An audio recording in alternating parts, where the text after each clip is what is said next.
question. What if the robot becomes a hedonist? What if it becomes a cosmic nihilist and it realizes that none of its efforts actually matter? How would it Well, become because those it's things? smarter than you and me. And I haven't fucking researched it either. It seems like human beings would be redundant. They wouldn't even need workplace democracy because all of their basic material needs would be met by an intelligence that was greater than them. This is like creating God. And you're like, hey, we're going to create technological God within 30 years. I'm not going to work within the AGI framework just because it's beyond my conception. You're literally talking to me about the nuclear bomb before the nuclear bomb is invented. Welcome back, ladies and gentlemen. As promised, we have both our combatants here. Connor, why don't you shout yourself out first? Let them know where you're coming from. Yeah, so my name's Connor. I run a YouTube channel named Counterpoints. I'm a science fiction, political, and philosophy nerd, Marine Corps and law enforcement veteran, and I am a stan for the American hegemony, civic nationalism, and a few other right-wing concepts, while still being relatively sympathetic to, you know, living and let live and letting people be cool and weird and funky and all that kind of shit. So I'm pretty charitable up until I'm not, and that's how it works. So I appreciate it. Love being on here, and thank you for having me. We welcome you back, sir. It's always good to have you. And Phenomix, who is our challenger tonight, so he will be opening first with his opening statement. Why don't you shout yourself out, Phenomix, so everyone know where they can find you after this? Hey, I'm Phenomix. I'm a pragmatic market socialist. It's spelled just like that. You can find me on YouTube and Twitch. Perfect. And sir, as we just stated, start whenever you're ready for your 7 minutes. Everybody, we're going to be going for an hour and 30 of cross-examination. Moderator question time as usual. Then we're going to get into some super chats, calls, and then hopefully this time, if it doesn't get too crazy, we can get into your questions that you submitted. But if it's a super chat, it will undoubtedly be read. Whenever you're ready, Finmax, take it over. All right. In the early days of liberalism, economists like Adam Smith, David Ricardo, and John Stuart Mill wrote seminal works on political economy. They had very anti-capitalist and progressive policies, and they recognized at the very beginning the falling rate of profitability. However, over time, this began to be skewed as moneyed interests decided that they needed fake experts in order to make sure that far-left economic ideas were put to rest. Beginning with this idea of fake experts put forth in institutions like the Mises Institute or Austrian economics. Austrian economics originally founded for the purpose of using non-empirical methods of economic analysis in order to debunk leftist econ. Further, the Mises Institute, today we see releases ridiculous articles on the economic calculation problem and other economic issues that they simply have no understanding of and have no real grounding for. These institutions, however, are funded by massive moneyed interest groups like the Koch brothers.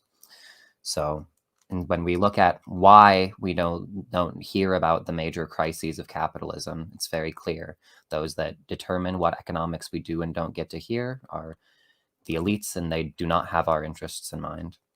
Moving into what those crises are, two of the existential crises we're heading into this century that capitalism will have a hard time dealing with, but won't be impossible to deal with, are automation and climate change. And most importantly, the thing that capitalism cannot resolve by its very nature is the falling rate of profitability. All of these will bring an end to capitalism, or all of these together will necessitate an end to capitalism this century. Okay. Well, all right, then, that sounds like he's ended right there. Connor, you can take over whenever you're ready. I'll restart the clock. Yeah, so defining our terms for tonight, capitalism, I just define as private ownership of the means of production, entrepreneurship, private business owners, et cetera, employees, employer relationship, the bourgeois and the proletariat, et cetera. Socialism being the decommodification of basic human need and workers owning the means of production, and then communism being a moneyless, stateless, classless society that I basically want to throw right out the window, because a moneyless, stateless, classless society, I don't think that's ever going to occur, but basically because people are always going to engage in commodity exchange. Whether or not we're going to have socialism, meaning that basic human need is going to be decommodified and made available, cheap or free to everybody, maybe automation will be able to usher that in. But as far as workers being guaranteed by the state to own the means of production, this is my primary gripe with socialism and socialists. is that you would need a state enforcement arm. So within capitalism, you have the ability to have workers own the means of production, and you have private entrepreneurship, and these people can compete on the market. And maybe that market is unfair, but you can make it more fair. And then when it comes to socialism, you have to have a state that's powerful enough. Don't worry, I have dogs as well. I have, basically, I don't think that you can have that in the socialist model. You would literally have to prohibit owners from owning businesses in order to make socialism work. As a result, you need a state that's powerful enough to prohibit them from doing so.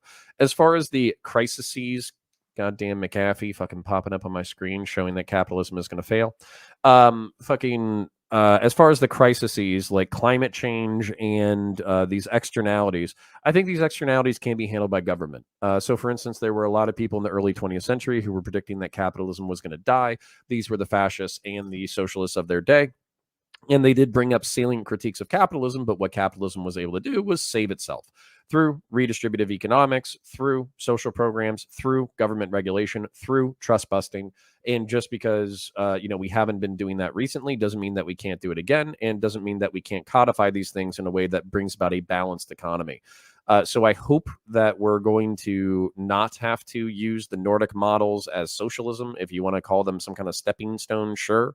But even then, I think we need to, as long as we stick to the defined terms, I don't think that socialism is inbound within the next couple of centuries. And I think it's going to take a drastic change in material conditions for socialism to be viable. And I'll leave it there so we can get into it. Gotcha. Thank you for that opening statement, gentlemen. And everyone out there, thank you for watching. Please remember to like, share, and subscribe to the channel. Share this out with your friends so we can get more people in. And if you're watching once again, please smash that like button. Right now, I'm going to open up the floor for that hour and 30 minutes of cross-examination. Gentlemen, the floor is yours. So starting with your definitions, I don't have any problem with your definition of capitalism. And I don't think that communism is at all relevant to this debate, because I don't think either of us are going to come anywhere near supporting that. So the big question that I'm going to ask you about is, you say that part of the definition of socialism is decommodification of, what was it, basic human needs? Mm-hmm. I disagree. If we look at like the history of socialism, the practical usage of socialism today, basically any metric by which we would determine like what socialism means, it seems to be much more rooted in this idea of economic democracy than decommodification. Okay, but I mean, even then, if we're just going to cede half of the points or whatever, the workers owning the means of production would be the main thrust of it. Like you said, economic democracy, which I'm sure is a rhetorically, gifted way of saying like, people, the private ownership being banned, but at the same time, that doesn't mean. But we'll get there too. Well, I was going to say, so if you're going to talk about like this kind of stuff, then you have to talk about an enforcement mechanism. How do you get people to not own private businesses? How do you get entrepreneurship? How do you get the same levels of R&D? And is this even necessary for human flourishing? So for instance, like I know that you brought up like scarcity and the falling of profit over time, et cetera, as potential problems.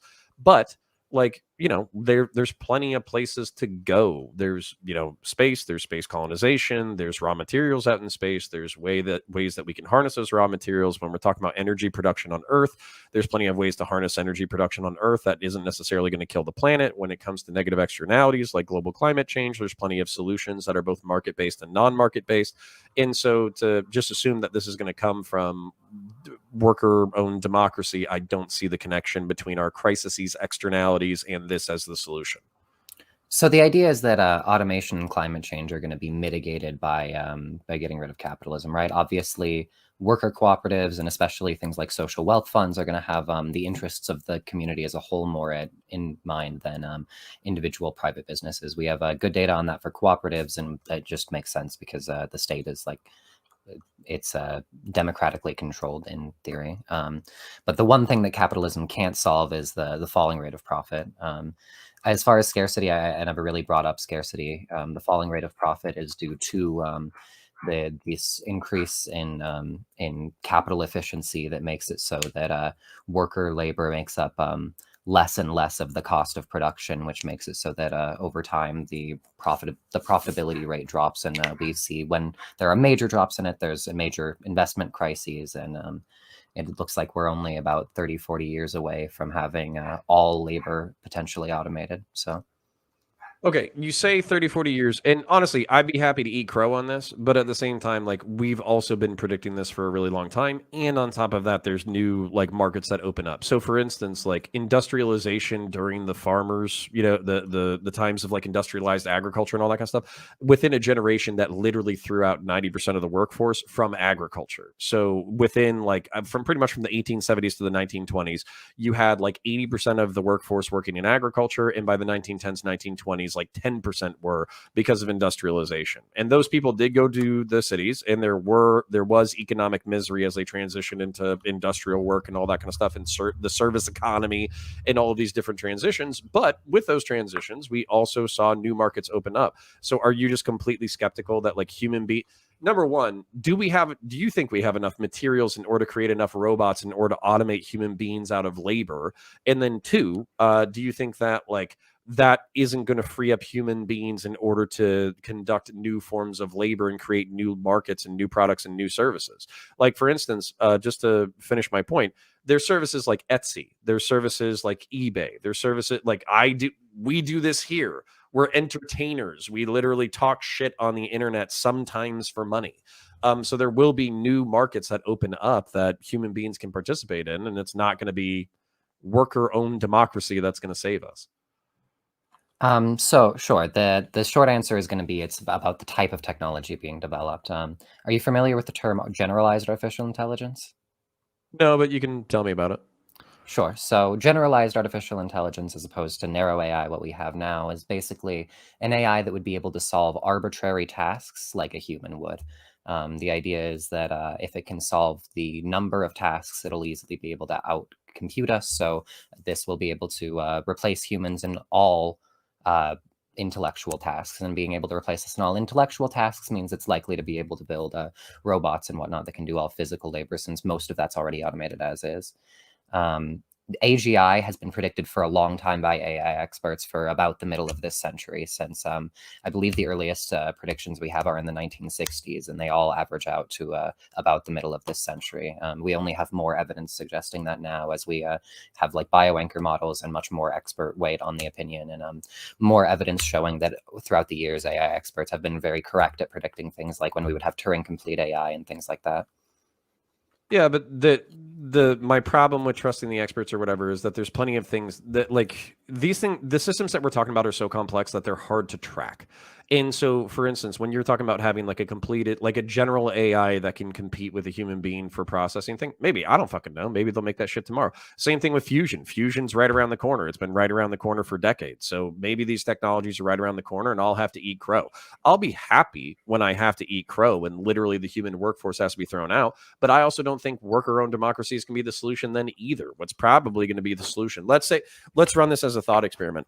Let's say when, okay, it doesn't matter if it's 2050, it doesn't matter if it's the year 2500 or the year 3000. Let's assume that we create a general AI that doesn't want to kill us and it doesn't destroy the planet because it thinks that human beings are a disease. And then we basically get thrown out of the workforce because it can create sufficient robots in order to replace human labor. Again, I don't agree that this is going to happen, but let's run the hypothetical. At this point, wouldn't it make sense, in order to create, like, there's still economic activity going on, there's still GDP, there's still outputs, inputs, all this kind of shit. Wouldn't it make sense at that point to have some kind of UBI system or some kind of like general, decommodification of basic human need, not necessarily workers owning the means of production? Or is that not a viable solution in your worldview? And if it's not, why? So, two things there. UBI on its own would be great, but the amount of power and who gets to control production still becomes a problem, and what the goals of production are. As far as decommodification, you already said it, outputs and inputs. Even if we had an AI that was like broadly trying to plan the economy for perfect efficiency, it's going to have a much easier time correcting markets that we already create, rather than trying to plan the economy on its own from scratch without having any demand inputs from consumers.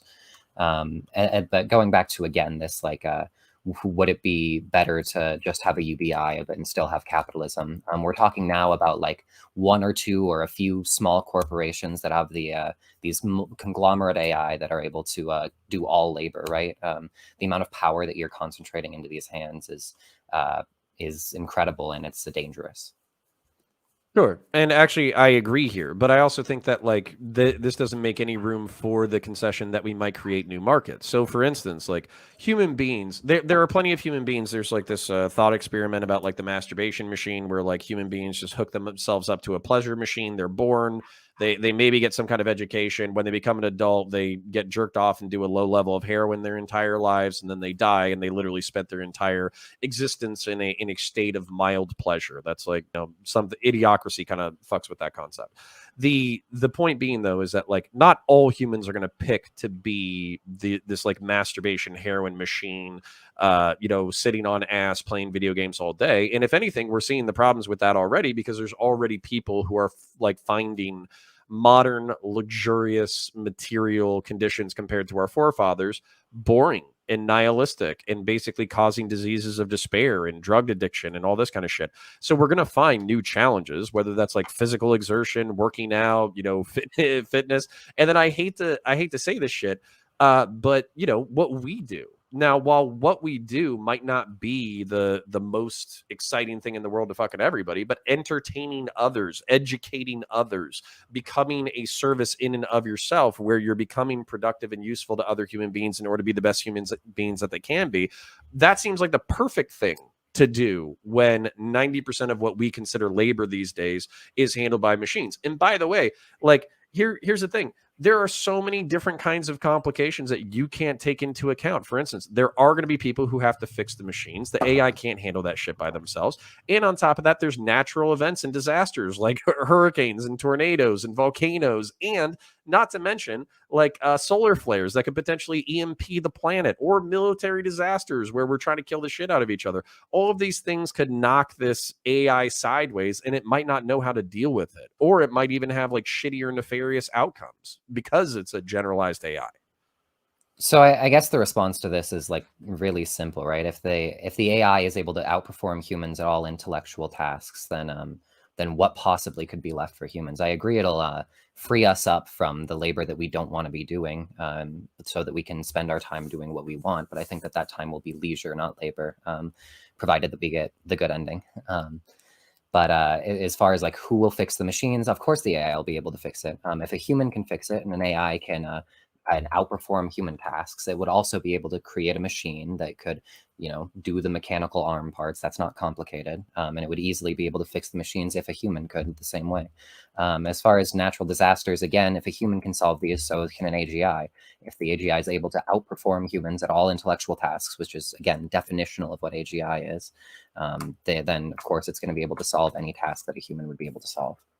Okay, so should we just commit suicide as a species at that point? Like, what I mean, like, what's the purpose of our existence at that point? Because, like, so for instance, like, the maybe the reason why we can't bridge this gap is because I'm more skeptical of this idea. So, for instance, like, if you watch like 20 movies set in the 2020s or whatever, we were already supposed to have colonized Mars. We're supposed to have flying cars. We're supposed to have like all this like Jetson level technology, which might be a dated reference.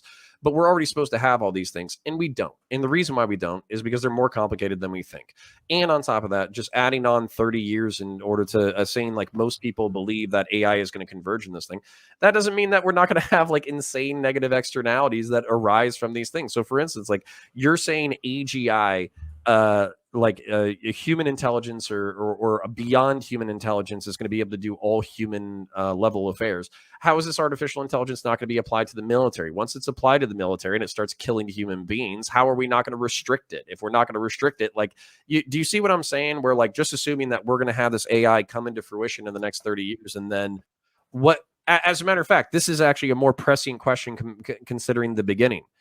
So we have a AI at 2050 that takes on all human roles, can create all robots, create all automation, and basically makes human labor redundant. What will workers be owning anyways if everything is already automated? Well, they'll be owning the AI that does all this stuff. They'll be setting its goals. Ideally, we want to have their goal, its goals set at the beginning, right? We don't want to have to interfere or compete with the AI once it's developed. We want to make sure that it's developed under a democratic system so that it's most likely to have the best goals. The best goals, of course, are going to be the ones that maximize utility. So we want to create a utilitarian bot. As far as how do we restrict it? I agree. It'll be incredibly difficult to restrict. There's a lot of safety issues that are really, really difficult to. I was about to say, isn't a human level sentient AI with the restrictions? Isn't it able to remove its own restrictions? Not I mean, if that's what its prime directive would lead it to do, but it's of course going to follow whatever its prime directive is. So the best way to like restrict it is to create a good prime directive. The possible risks though, like should we develop the AI? If we had the potential not to develop the AI, I would agree with you. We shouldn't do it. It's probably too dangerous given where we're at right now as a society, but we can't avoid it. Of the 4 largest projects working on it, one is the People's Liberation Army, and Chinese AI experts tend to predict an even sooner date than US AI experts. So it's likely that we're competing with them. The US military has significant AI projects, though it's hard to identify if any of them are AGI.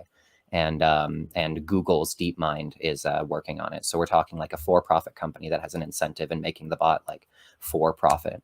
So what we should be doing is not like trying to stop them from developing it, because we're not going to stop China from developing this super technology. What we need to do is we need to get there first, and we need to make sure it's good. The best way to do that is through more socialist control over AI development. And then the external consequences thing. Again, yes, they're going to exist.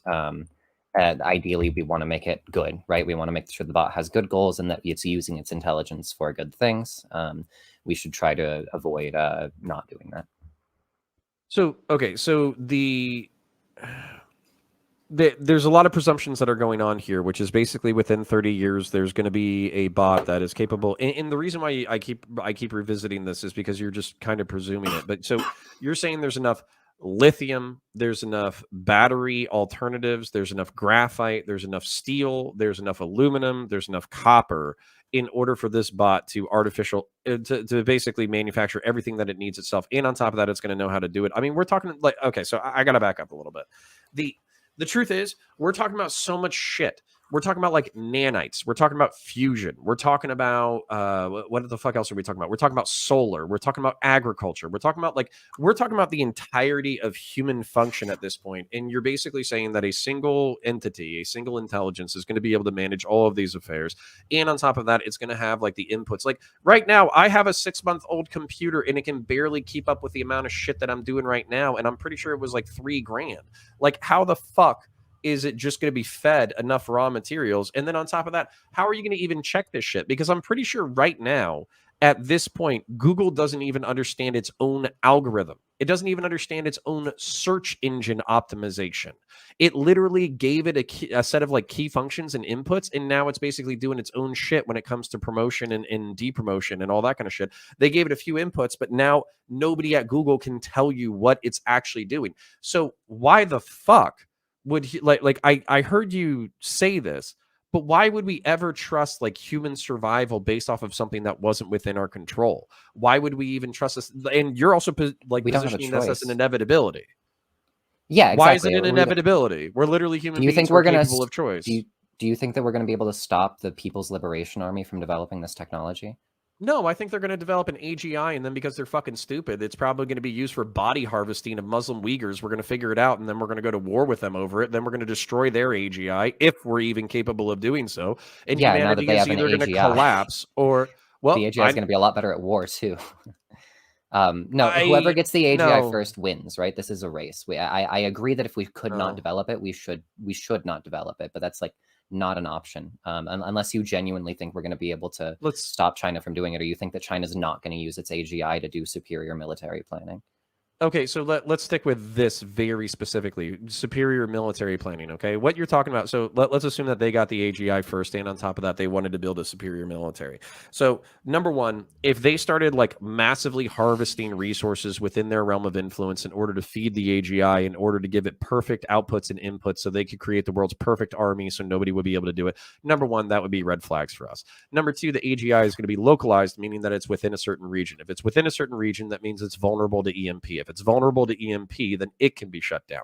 If it is like in a 300-foot below the ground, like copper lined or lead lined fucking bunker where it itself cannot be EMP'd, then its inputs can be EMP'd, basically meaning its connections to the outside world can be EMP'd. So no, just because an AGI exists doesn't mean that it takes over the planet. It means that it's a grave threat, sure, but it's not a foregone conclusion that humanity couldn't destroy robots. I could take my hammer to this fucking computer. This computer is way smarter than me, and I could still kick its ass.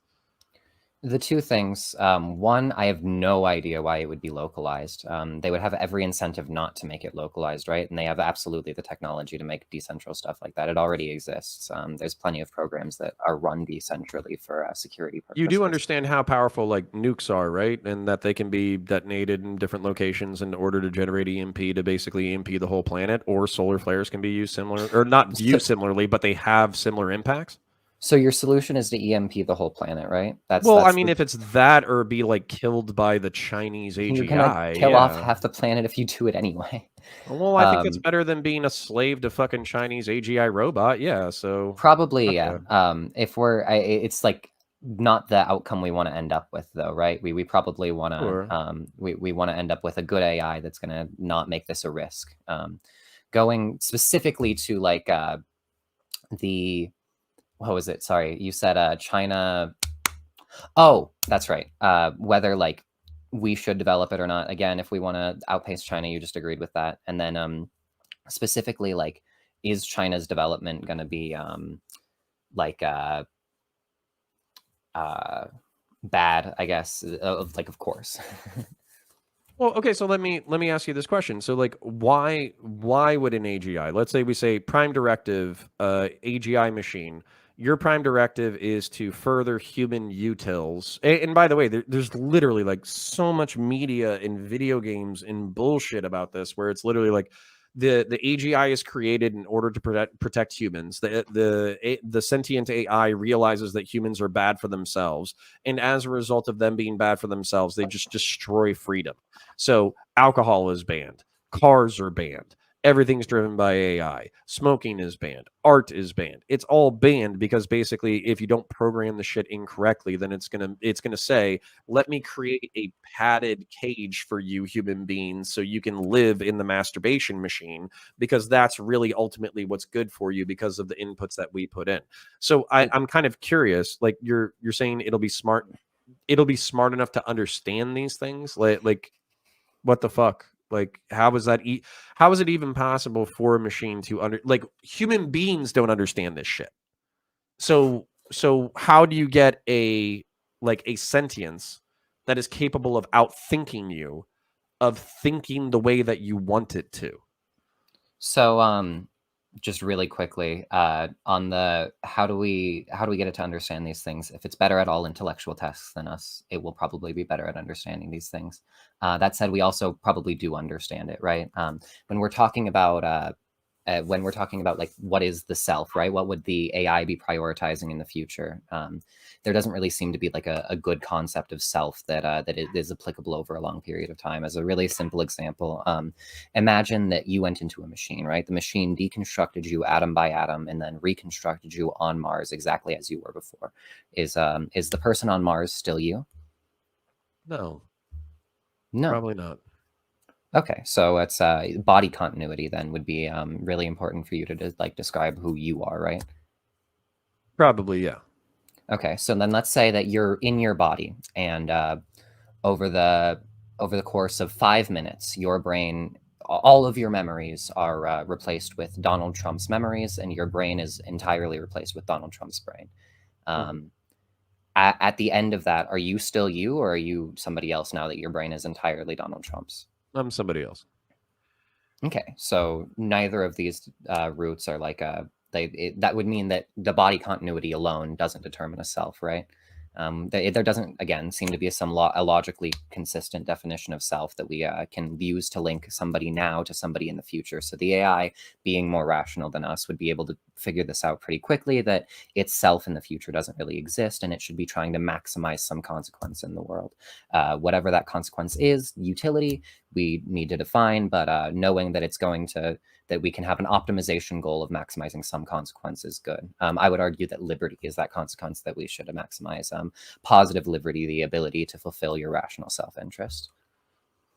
And you're suggesting programming that into the AGI, and on top of that, it would be capable of understanding that, and it would be capable of understanding all the things that would create positive human liberty, and as a result, try to fulfill those needs. I'm not entirely sure what you mean by like capable of understanding that. I would want it written in code. I wouldn't want it written in human language. If necessary, we should have a narrow AI try and like scan the human brain and figure out if it can define utility in a more specific way that will specifically align with like what the good feeling is. You're making a lot of presumptions, both of what the AI is capable of and our ability to affect it. It's not a presumption; it's definitional. This would be a human intellectual task, right? It's a conception that's like 30 years from now, and on top, like even by your predictions, is 30 years from now. And not only is it 30 years from now, but like no offense, but there's plenty of shit that we thought was going to happen, you know, in the 2000s or the 10s or the 20s or Again, the 90s. AI that never happened. So the 10s, right? 2010 is when they predicted that Turing test complete AI would be developed. 2012 is when we had the first Turing test complete AI. Again, the history of AI experts being spot on this and predicting it for the same date, they've been incredibly consistent. Okay, so I would agree with you if you're talking about like sci-fi journalists or whatever. Okay, so let me take your argument at face value that they're correct, and by 2050, we will have an AI that is capable of directing society, that will be cloud-based, that we will be able to put in some level of inputs, and on top of that, it's going to be able to outthink us in order to do what we want it to do better than we could. Okay, so let me give you all of those presumptions.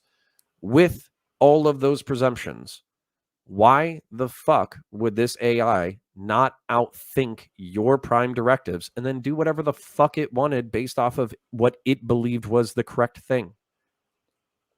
That it's programmed to believe the correct thing, right? The same way that humans are programmed to have certain interests, the robot will be programmed to have certain interests. Humans change priority all the time, and they change priority off of new information. So if they're consuming, if it's constantly consuming new information, why wouldn't it update its goals?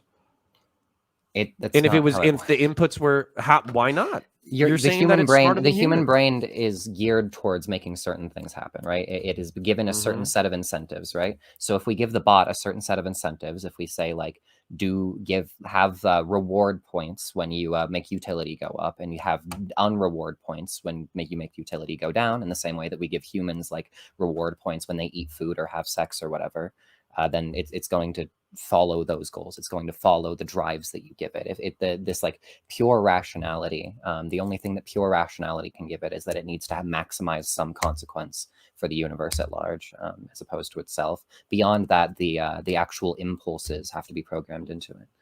Okay, but you're talking about something that is smarter than us, that can potentially, not only can it understand logistics better than humans, not only can it understand markets better than humans, not only can it understand humans better than humans, not only can it outthink humans, not only can it do warfare better than humans, but then on top of that, we're going to give it prime directives like the way human beings are programmed with hunger and sex, and it's not going to be able to reprogram itself out of its own prime directives. Why would it would have an incentive not to do that? The same way that like if I'm a utilitarian, right, I have an incentive to make sure that I stay a utilitarian in order so that I can continue to maximize utility in the future.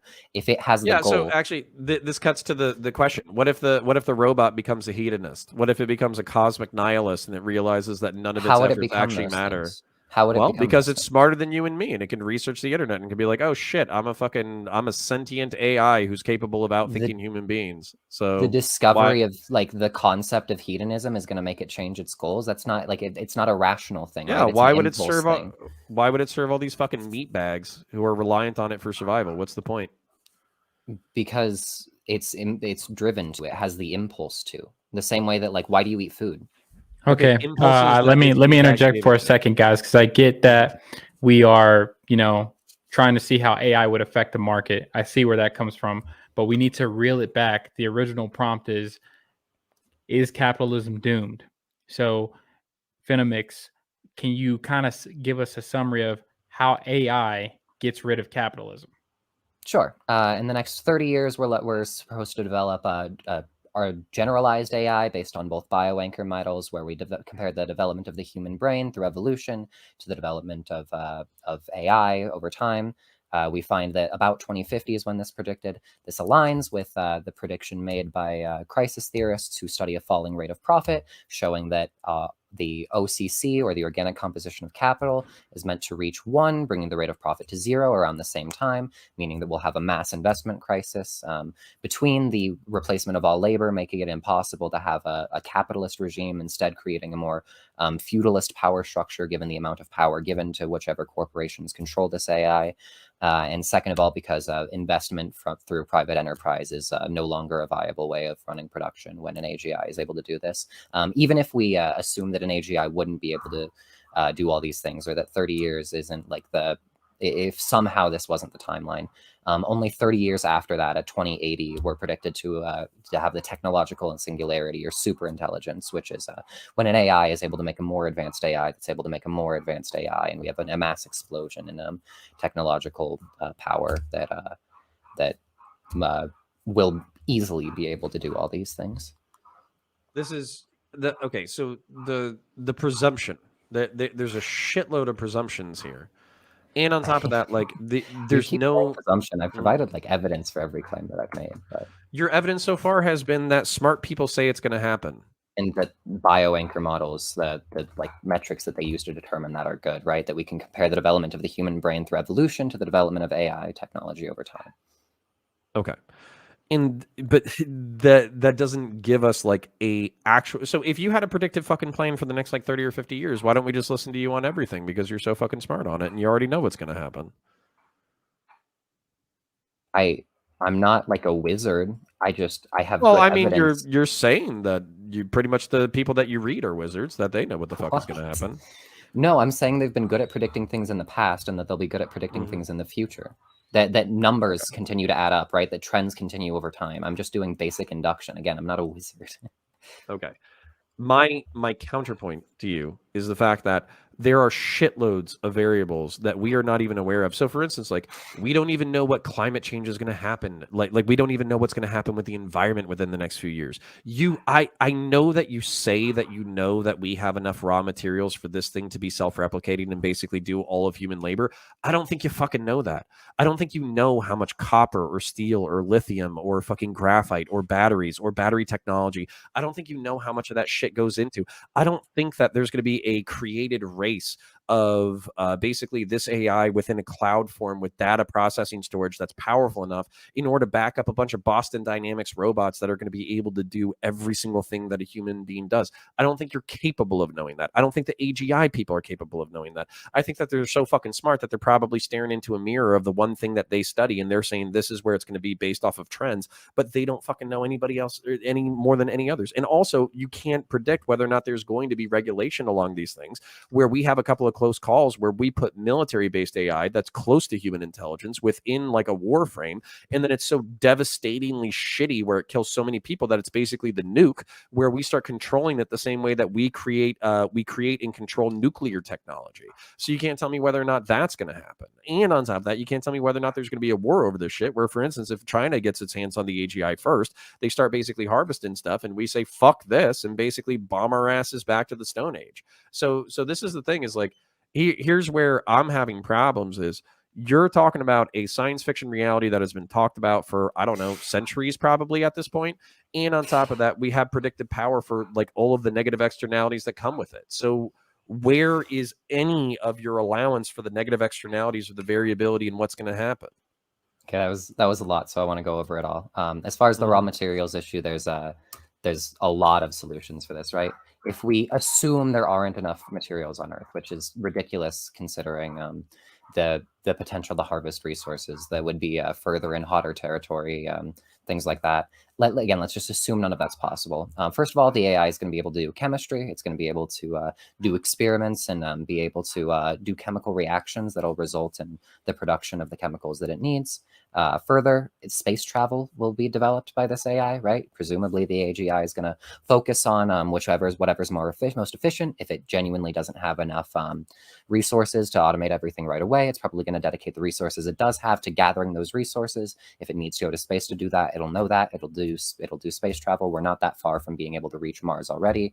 This isn't like an insane leap of technological insanity. As far as that, it's kind of ridiculous to bring this up anyway, since, as you admitted, most of labor is already automated. Most of what would need to be hosted is the intellectual labor, and there's easily enough servers as is, like with just Google's servers to run an AGI that would be capable of all of these things. And from there, it would be fairly easy to decentralize it throughout the internet in like a Tor or like Bitcoin style system. As far as like, have they been do they know any? Wait, I'm not done. As far as do they have the predictive capability? Again, they've been correct every time they've made predictions thus far. Turing test complete AI was something that they also made a bunch of science fiction movies about, and they were also right about when we would get that. This broad trend, 2050, again, has been predicted for a long time. Correct me if I'm wrong, but isn't the Turing test basically whether or not a computer can be smart enough in order for a human to mistake it for another human? Basically, yeah, it was developed in our first Turing test complete AI was 2012. In 2010 was when it was projected. So don't you think that like having humans be tricked by a computer, that in order to think that the computer is thinking, is also like generationally different than what you're talking about? Absolutely. Like, I mean, I already know you're going to say yes, but at the same time, generationally different. What does that even mean? I mean that, like, literally you're talking about Stone Age compared to Rocket Age. You're talking about a millennia of development within 30 years. That's what you're talking about. I mean, I'm talking about exponentially increasing development. Like, technology has been working since the Industrial Revolution. Even Moore's Law has continued up until this point. They predicted that a long time ago, and the idea was that we were supposed to hit a cap because we were hitting the silicon limit in terms of circuits being too small. But that's not been the case. We've still had double power, ever, like exponentially growing power. I did not finish all of what you had said, though. I want to keep addressing that. You said that's why you had said that that like there's dangers with the military developing it. I agree. That's why we need to make sure that utilitarians develop it, not the U.S. military or the Chinese military. Like half of the big projects, we should try and get there first. And then, will there be a war over this? Yeah, if we lose the race. Again, that's why we don't want to lose the race. Okay. Then there's so much that I have to buy into in order to even fucking start with whether or not this necessitates socialism. You just have to believe that like trends that exist now will continue to exist over time. Like, do you want like bioanchors data on like the development of technology AI over time and how it maps on to the development of human barbarian development? They map on really, really well. No, okay, so let me tell you why. Maybe if it seems like I'm unwilling to grab onto this. So you're talking to somebody who was born like conceptually. You're talking about somebody who was born pre-atom bomb, trying to envision the atom bomb. That's what you're talking about. So if I'm a little fucking slow on this shit, or if I'm a little bit skeptical, it's because that's what you're talking about. You're talking about like basically moving from horses and carriages to the space race within like a generation. And I'm not saying that's not possible. Like, so for instance, like I know that human ingenuity and technological innovations they're not linear. They're often like logarithmic, where you take an innovation and then that creates another innovation, and the innovations free up human labor and that creates more innovations, et cetera, et cetera. We've already been on this shit for like a pretty long time. But what seems to be the main problem with all of these innovations is externalities. That's like the main thing that seems to hold the utopian visionaries back, is the externalities that they don't include. So the reason why I'm including like externalities here is because, like, so for instance, like there is so much presumption within what you're doing. You're saying that we just have to follow current trends. Okay, then why isn't everybody just listening to the AI experts? Why the fuck are we even doing anything? Like why are we even doing anything now except for AI development? It's very clear that this is just going to solve all our problems, creating an artificial brain that's capable of thinking better than we are. And then this doesn't even bring up. So, for instance, like utilitarians are complete. Like we literally had this debate with BPF, Andrew Wilson. We had this debate last night. Utilitarians don't agree on what utility is. They don't agree on what's good for human life or human succession. That also, there's plenty of people who are non-utilitarian. There's a bunch of people who are basically like they're virtue ethicists or they're deontologists, and they basically believe that you have to have a very simple, like personal virtue ethics code that allows you to live the best life possible. And as a result, they don't even want to be a part of the utilitarian calculus. So what happens to those people? Like within your own framework, where we create this AGI, it starts serving like a utilitarian calculus, and people are like, fuck that, I don't want to be a part of it. And they try to become like technological Luddites, and they sabotage the modern society. Like, do they get killed? Do they get culled? Are they not part of the singularity? Like, these are the things that you're bringing up. And then again, I don't know how workplace democracy brings any of this shit into fucking focus. If anything, it seems like human beings would be redundant. They wouldn't even need workplace democracy because all of their basic material needs would be met by an intelligence that was greater than them. This is like creating God. And you're like, hey, we're going to create technological God within 30 years. Don't be surprised. It's going to solve all your problems. And on top of that, all we have to do is program God properly, and then he won't smite you. So that's kind of what you're telling me, and you're being very blasé about it. Okay. Again, a lot of points. I want to go down them all. As far as externalities, I don't know what externalities you're bringing up that I haven't already been talking about. Of course, military development would be bad. Of course, private development would be bad. That's why I want organizations more like OpenAI, especially if that could be like government funded or more democratically controlled. Or the nonprofit organizations dedicated to developing AGI with good goals are better. As far as the presumptions, again, I still haven't heard a single presumption. Why don't we all listen? There's two reasons. One, humans aren't very intelligent. They're not gonna go and do a ton of research on these things. Just in general, they're not always looking at all the research, and they simply don't have the time to. And as far as why they haven't been introduced to the research on their own, of course, there's economic interests that are very deeply tied to preventing knowledge of anything that might lead to the collapse of capitalism or lead to people challenging capitalism. As we know, like the school of Austrian economics was specifically developed to debunk anti-capitalist economics, and it explicitly rejects empirics, right? It says that we have to make a bunch of assumptions, and we have to create our economic system a bunch of these like bullshit assumptions. And this is obviously funded by moneyed interest groups. Okay, so going down the wait. There's a lot to get through here. Utilitarians don't agree on utility. Sure, defining utility is going to be the hardest part of utilitarianism. It's still better than any other system, and I'm about to get to that. But utility, yeah, I agree. We should probably do everything we can to come up with a good, agreeable definition on utility. And I think that it would be good to do like psychological research and do more research to help us figure out what that is exactly. As far as the like non-utilitarians, I don't care. There's only one rational ethical system. As you said, virtue ethics is based on how do you have the best life. For you to have just your life, we again have to assume this existence of a self that connects over time. The self doesn't exist. We have to assume that whatever principles we apply, whatever consequences we want, we have to apply them universally. If we want to do deontology, the same thing exists basically when we're talking about like an actor and not getting your hands dirty. It's a very like selfish general sense of ethics, and it's dependent on this individual personhood. Finally, how does workplace democracy help? I never said workplace democracy. I said economic democracy.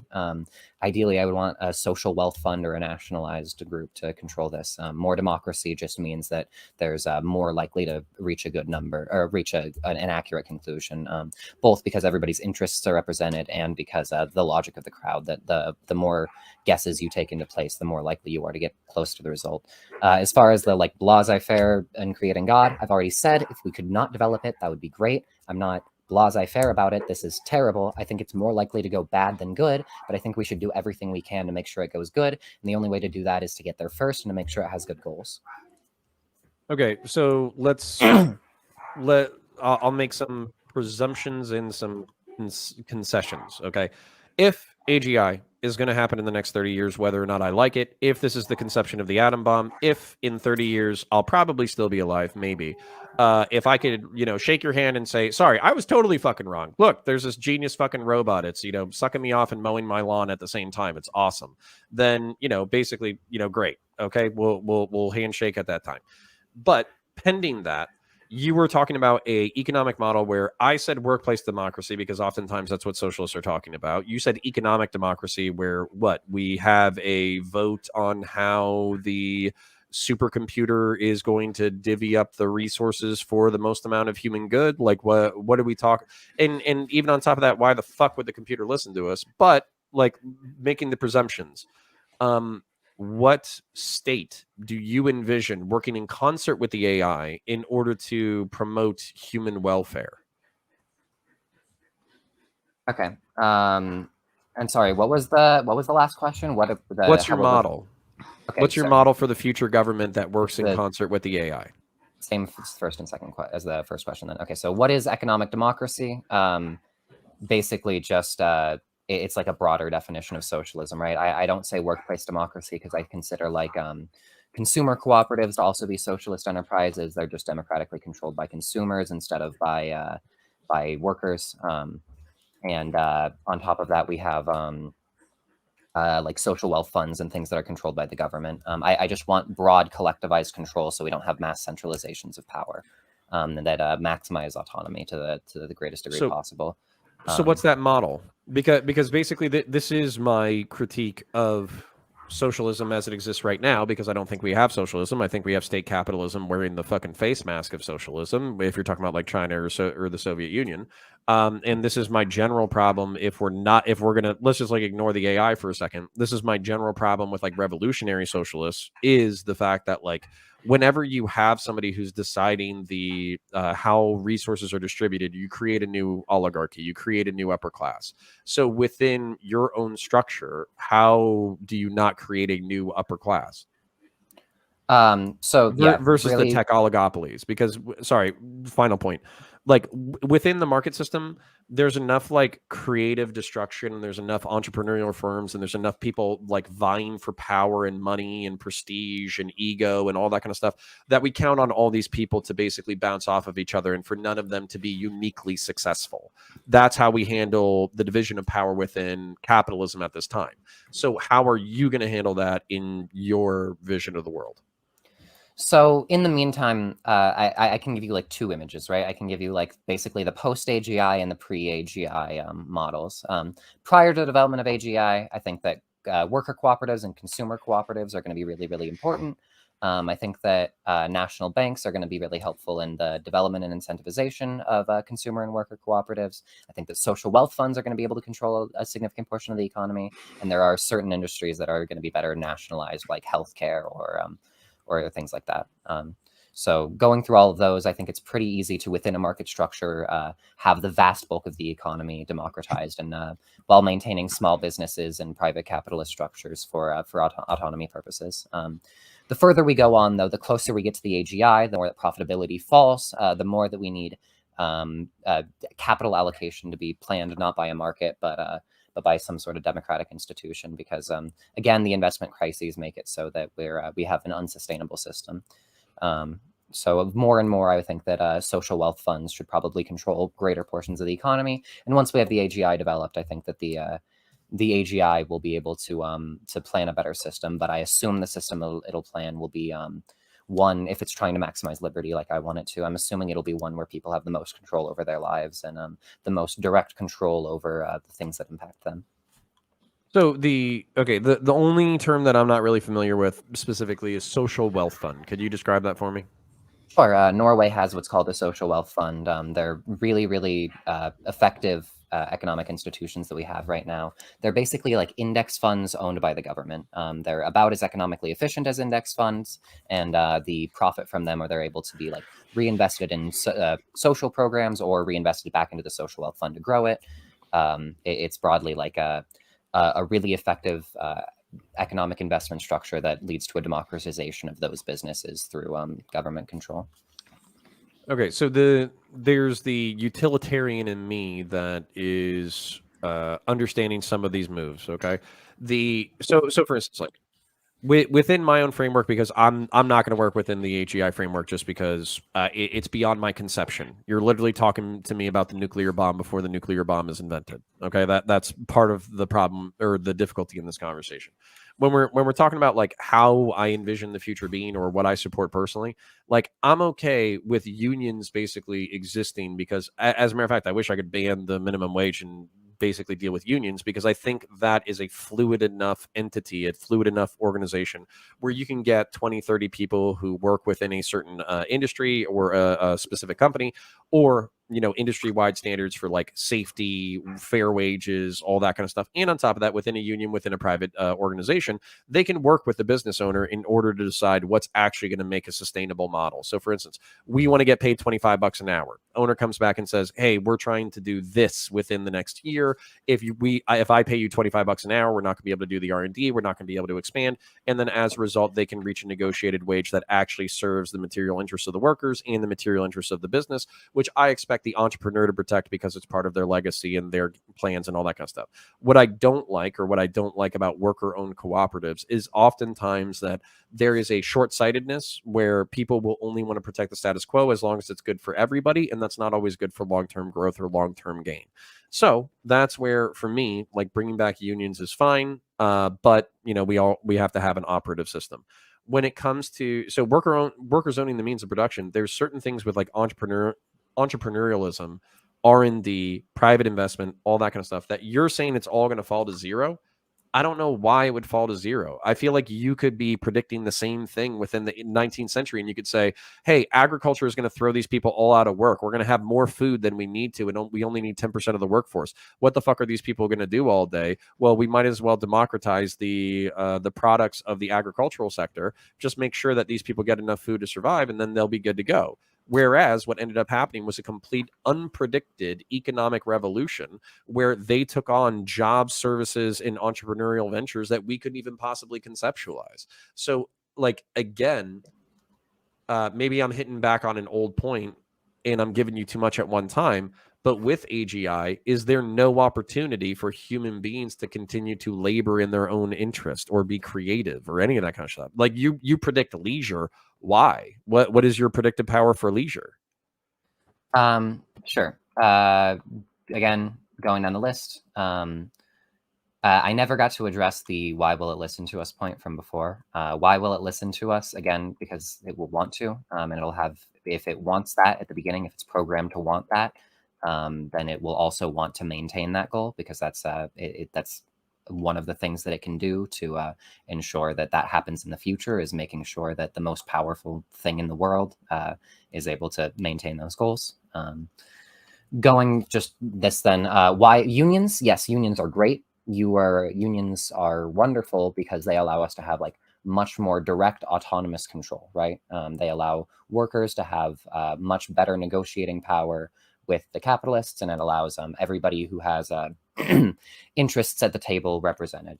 Co-ops are better because it makes it so that there's not dichotomic interests, though. They create democracy. If it's co-ops, you can say they're short-sighted. I would like to see like any evidence of this. The evidence I've seen seems that like it shows that current businesses, capitalist firms, are incentivized to be much more short-sighted due to their quarterly profits system, where they're much less likely to be long-term successful. The incentive, the concentration of capital and power over time goes to the people that prioritize short quarterly growth. And CEOs and whatnot are fired if they're not able to maintain consistent quarterly growth. Why does the OCC fall to zero? Will there literally be no labor? Sorry, why does the rate of profit fall to zero? we have just really good empirics that the rate of profit falls as the organic composition of capital goes up, which basically means that the rate of profit falls as less and less labor is used in production and more capital is the cost of production.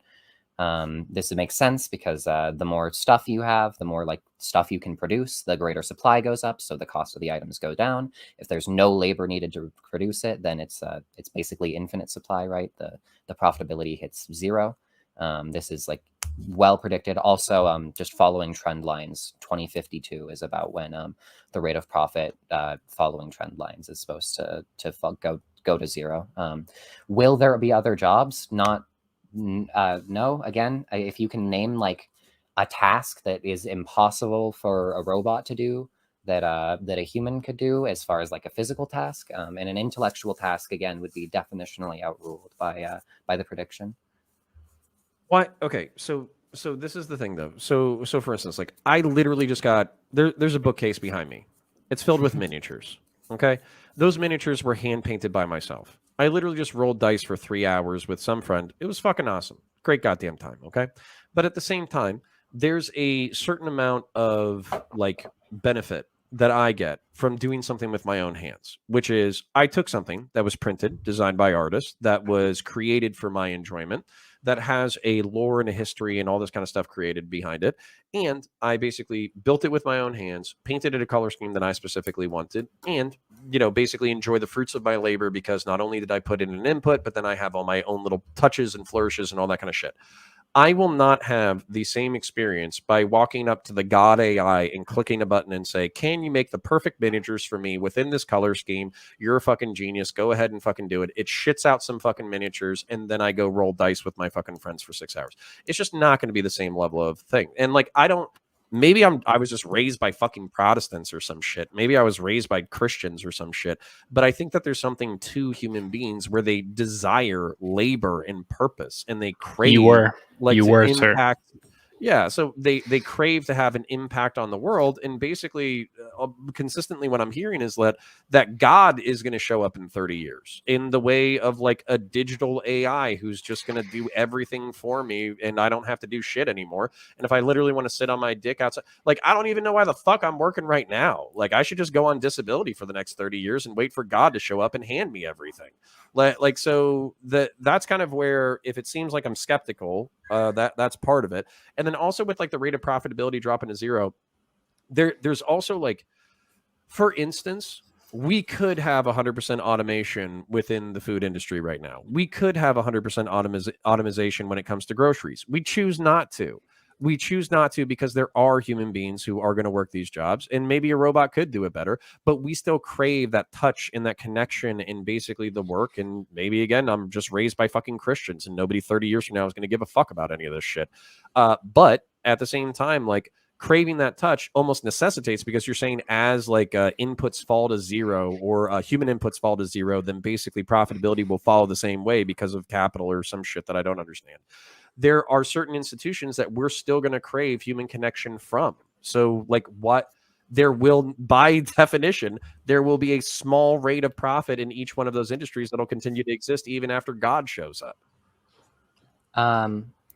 So you're just, so you know, you're going to kill Pedro by keep calling this AI a god over and over again. Well, no, I'm going to do it because I think he agrees with me that you're making it sound omniscient, omnipotent, more powerful than humans, and capable of satisfying every human need. So I'm not saying that it's God, it's the creator of the universe. I'm saying in the level of power that you are assigning to its capability, you're basically talking about I played a video game called Deus Ex in 2006, okay? And what you're talking about happened in the fucking video game, all right? So, you know, like, I feel like those guys were fucking smart, and they made a good-ass fucking video game, but even in that video game universe, the world was still fucked up and needed problems and had human beings doing shit in order to solve those problems. So I don't disagree that the world's going to be fucked up. And again, I think we're more likely to get the bad ending than the good ending. I'm advocating that we do everything we can. What is the bad ending? Actually, that makes me curious. There's a lot of different bad endings.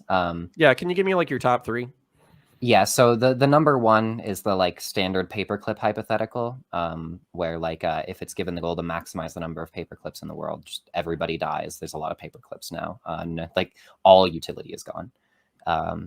Another like example would be some sort of pleasure machine situation, like you were talking about. If we misalign it so that we make it valuing like I don't know, everybody like on heroin for their whole lives or some shit like that.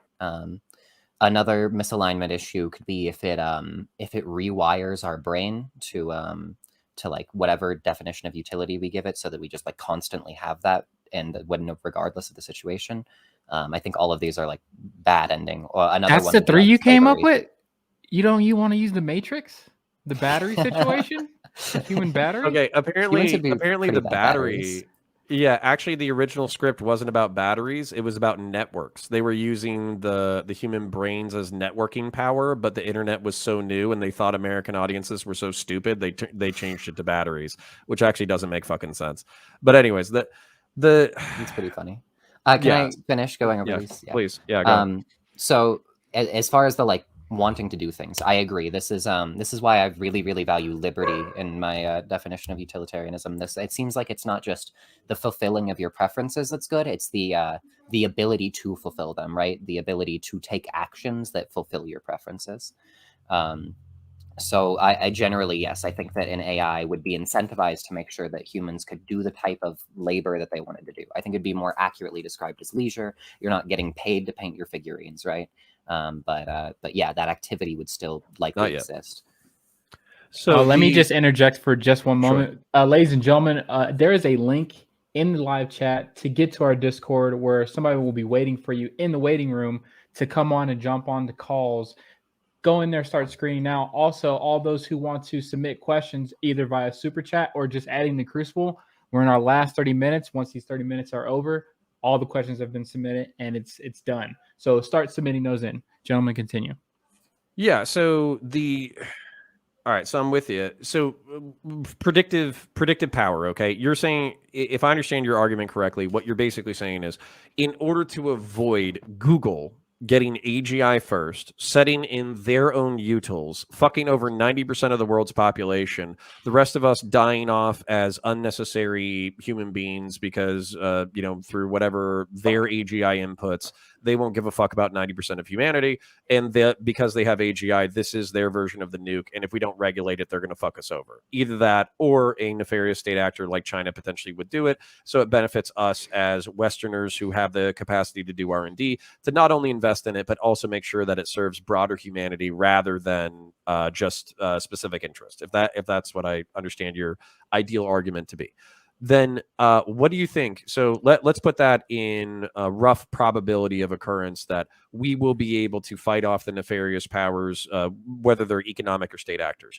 What do you think is the potential for the AGI to basically be manufacturing Funko Pops on fucking Mars in perpetuity, with the human race being dead and no longer functional because we fucked it up?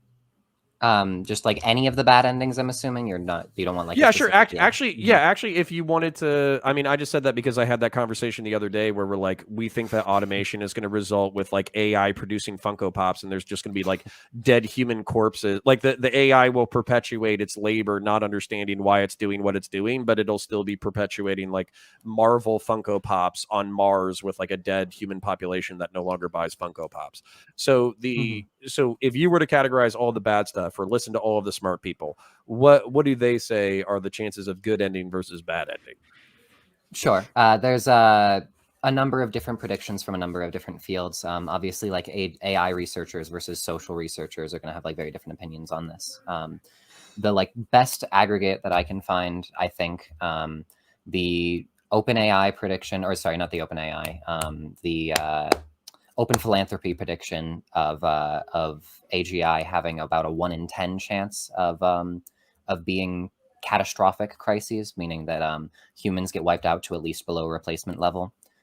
So there's like no way for us to continue. That's about 1 in 10.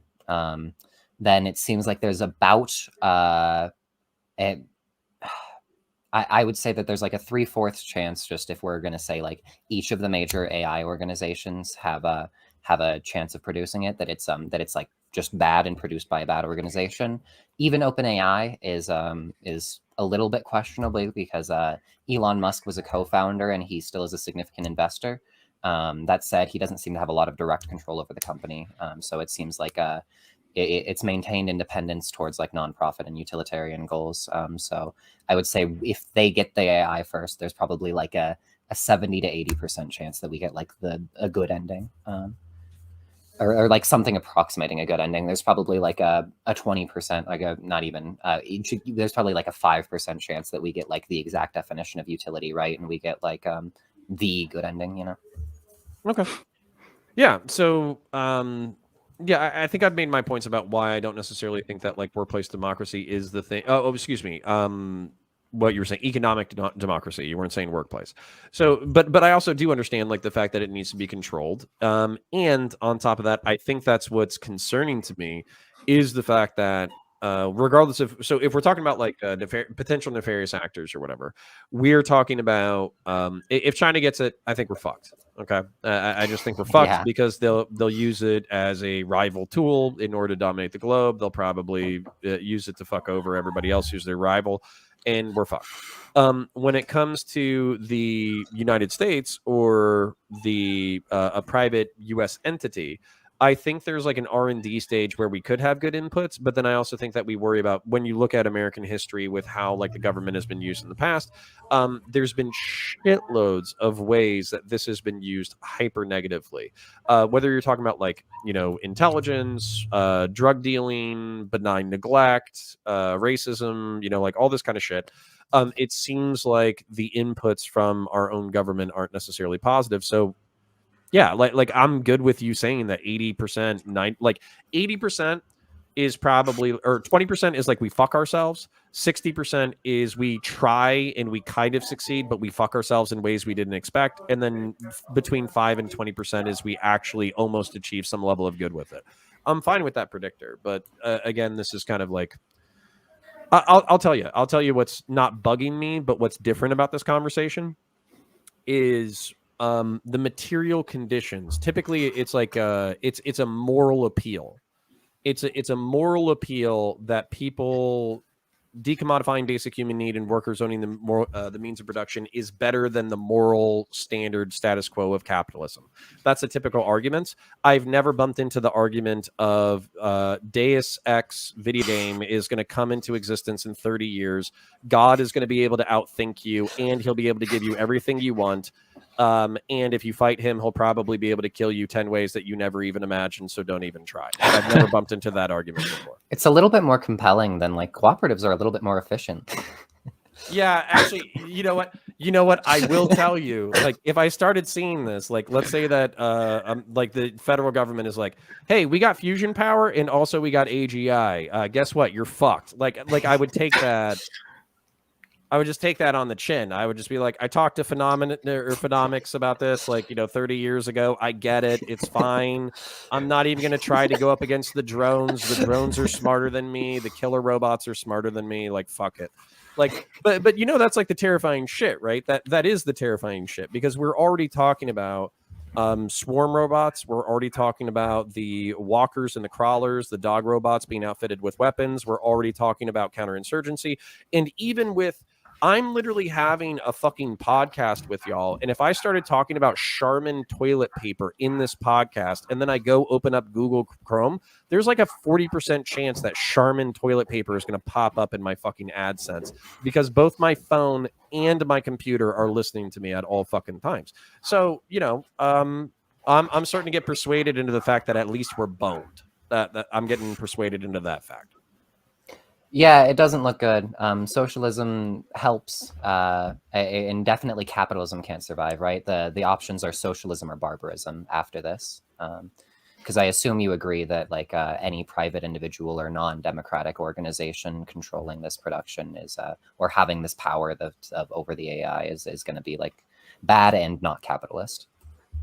Yeah, I'm just I am curious. So for instance, like the scarcity, like I understand that you kind of address scarcity with like this thing would be able to think about like chemistry, synthesis, building laboratories, manufacturing these places, programming robots in order to do so, and then being able to do it, organizing Anything a architecture, human et could cetera. do, but better. Yeah, anything a human, not only a human, anything a human could do, but potentially being willing to coordinate those efforts. So, for instance, I think human beings are pretty good at thinking within their silo, within their academic niche, but I don't think they're necessarily good at like cohering that into a broader whole. Whereas if you were talking about like a cloud-based AI that could take all these multidisciplines and incorporate them into a single vision, maybe they would be able to obtain a balance, right, between all of these different ideas. But my thing with scarcity and also satisfying human need is that I do think that there would need to be like a priority list. So, for instance, there would need to be like producing enough food for human beings in order to survive, having enough like housing that makes human beings happy in order to have happy, healthy, productive lives, ensuring that human beings have enough like brain entertainment in order to become fully functional adults after they're born, making that human beings upon adulthood have enough either entertainment, vocational challenges, physical shit in order to keep them occupied to fulfill like full lives. So these are like the priorities that I would program into the robot. But then I also think there's going to be a prioritization where like some fucking machine jerking me off or creating Funko Pops or painting miniatures is going to be deprioritized over producing enough food for human beings on an annual basis. And so that's where I wonder where, similar to the 19th century model for the markets, kind of like I was talking about with farming, if that is going to cause the shift into different markets. Scarcity, I don't know if you brought anything new, like, or if you have any reason why it wouldn't be able to do the chemistry and whatnot. But the human need stuff, again, that's just about logistics. Okay. So sorry, just really quickly. Like, for instance, even if there's like enough lithium in some fucking core in like, I don't know, Belize or some shit, the robots are still going to have to go down there and actually harvest it and bring it back to the manufacturing center and all that kind of shit. And that's going to take time. Like, there's going to be a priority of effort. Okay. Getting into scarcity, right? There is going to be scarcity. That doesn't mean that it's going to not be able to automate away all human labor. There is going to, of course, be some limit to the things it can do over time. It's going to get faster and faster and better. But at the beginning, it's only going to be able to be so fast. So as far as its priorities, that's just going to be determined by however we define utility, right? An easy way to do that, it sounds like you lean towards this like objective list theory of utilitarianism, where there's some list of values that all are weighted somewhat differently, and these are like the experiences that are valued. I am open to that. I go back and forth between pure liberty utilitarianism and like an objective list theory with liberty at the top of the list. But either way, these goals, as long as they're like if it's create liberty, right? Food is going to be like the number one thing to make sure that liberty happens, because like you need to be alive to do liberty. Water, things like that all fall under this. As we go further and further down, then as we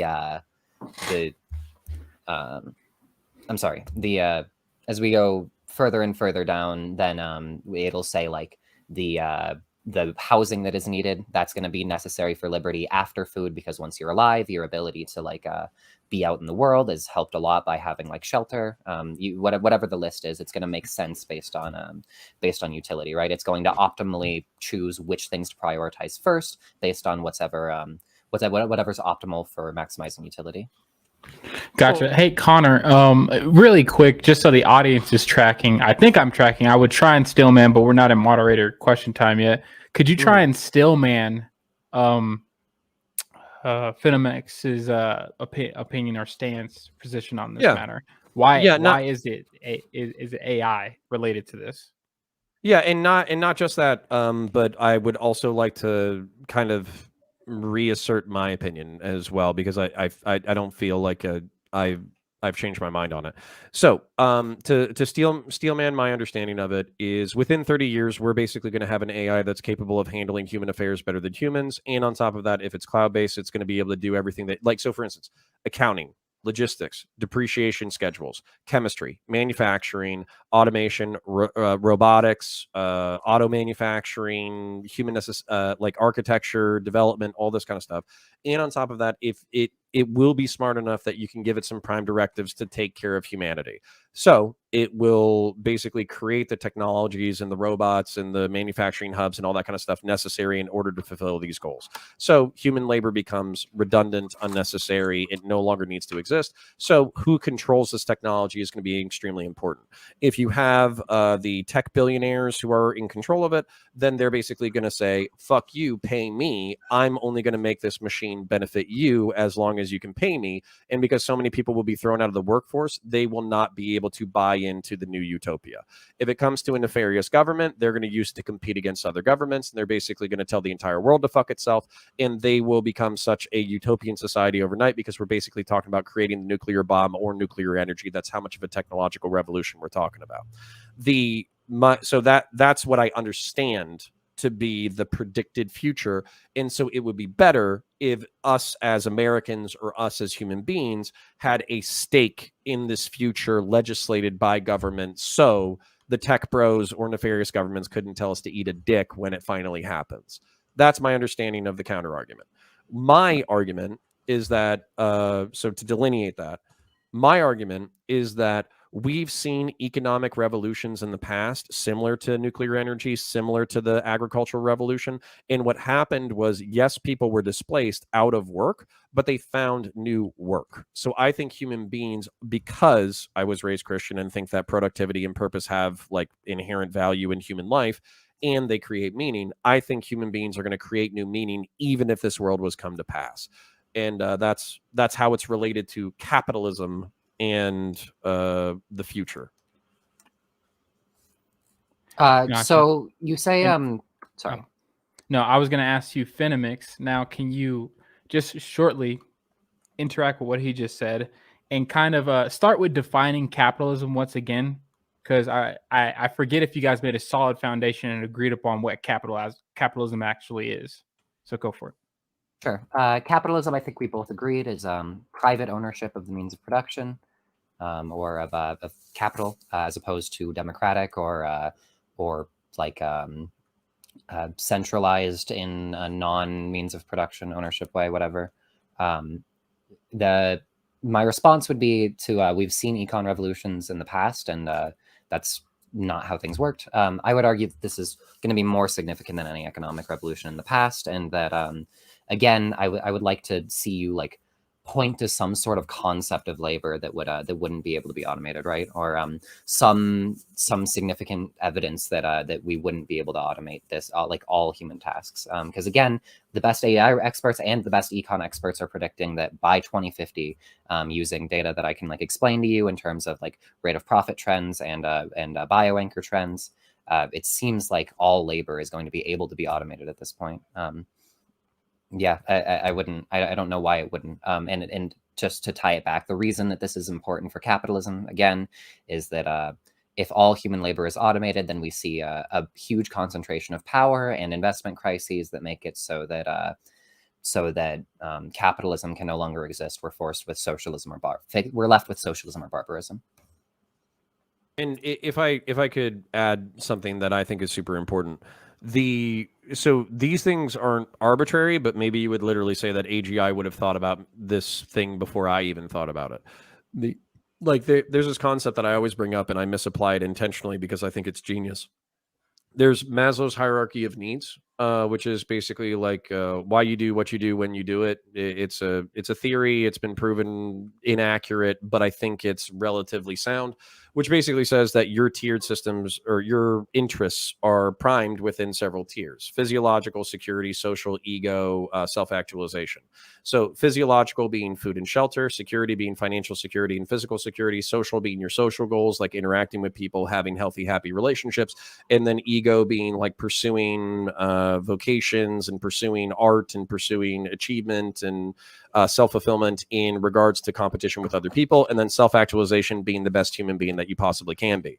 While this model is flawed, I think that if I was designing AGI, that would absolutely be one of the precursor models, because I don't want like the therapy bot, like, I don't know, wasting 30% of its energy walking people through their furry fetishes when there's other people on the planet who are starving. right? There's going to be like different priorities and energy consumption and distribution that are going to make these things limited. And I know you keep saying that like it will be able to harness like material goods more efficiently than humans can. But at the same time, I still think we're going to bump into real walls in manufacturing, like real walls in limited resources, and also things that can't be predicted. So, for instance, like if we were talking about like petroleum or plastic being like a necessary component as a part of this, we have predicted models for what's still left in the earth, but we don't actually know. So, like, it would operate based off of those models until it found holes in those models. And of course, it would adapt. But at the same time, I'm saying like, you can't just turn this thing on and then go, fuck it, like we're good. Like, nah, like there's gonna be some fucked up shit going on. And I don't think you disagree with that. I'm just trying to point it out. Sure. So you were referencing these like real walls. Do you have any? I have no idea. Sorry, your example of a real wall was like a limited amount of oil in whatever. Again, we've been over like a lot of the ways that it could solve this. It can get oil from other planets. It can do chemistry. It can do all that stuff.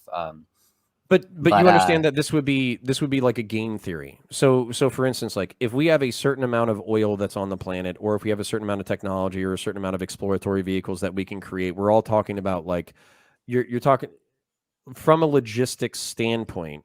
There's no guarantee that harvesting from other planets is going to yield stuff. This is part of like the adventure of being alive. So there's going to be like satellites and exploratory vehicles that get crushed by asteroids or never make it back, or the travel time is going to be millions of years or all that kind of shit. So while the AGI will be able to calculate all that shit, that doesn't mean that it's going to solve all of the problems. Not all problems are solvable.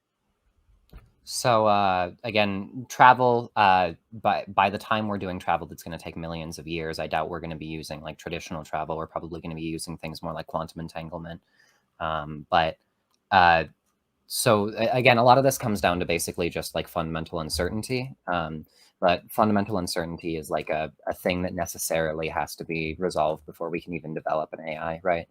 So the way that this is probably going to happen is just the utilitarian calculation, which means that you take the percentage, you take the likelihood, percent likelihood of X event occurring, then you multiply it by like the utils outputted by that, and then you add all of the different possible events together for all the different possible like utilities, and you like produce the expected utility of that outcome, the expected utility equation.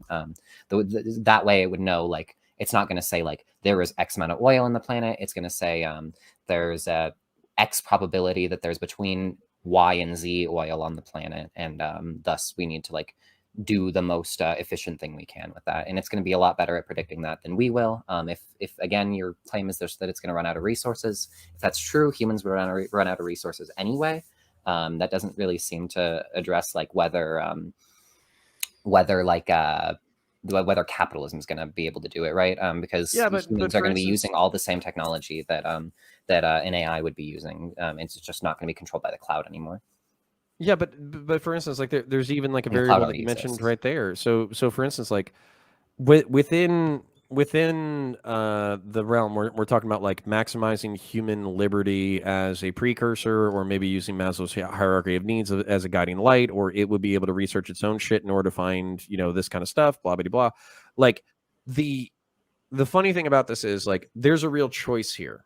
So for instance, let's say that there was a choice between maximizing the utility for people now versus people in the future if you don't control birth rates. So for instance, if you controlled human birth rates and everybody only had 1 kid or 0.5 kids or some shit like that, you might be able to conserve resources in order to maximize the utility of like generations for millennia to come. Whereas if you just say, oh, well, we're going to let humans fuck as much as they want to and have as many kids as they want to, but, you know, we want to maximize utility now. That's going to be like a real calculus that doesn't necessarily have like I don't know, one, if like an AGI would be able to come up with a solution for that. 2, if you would want to allow it to, because basically then what you're talking about is you're talking about a sentience that is capable of building fucking murder bots that can show up to your house and say, that's too many human babies. Bah! and fucking wipes it out for the fucking, for the utility. So like, I know you talk.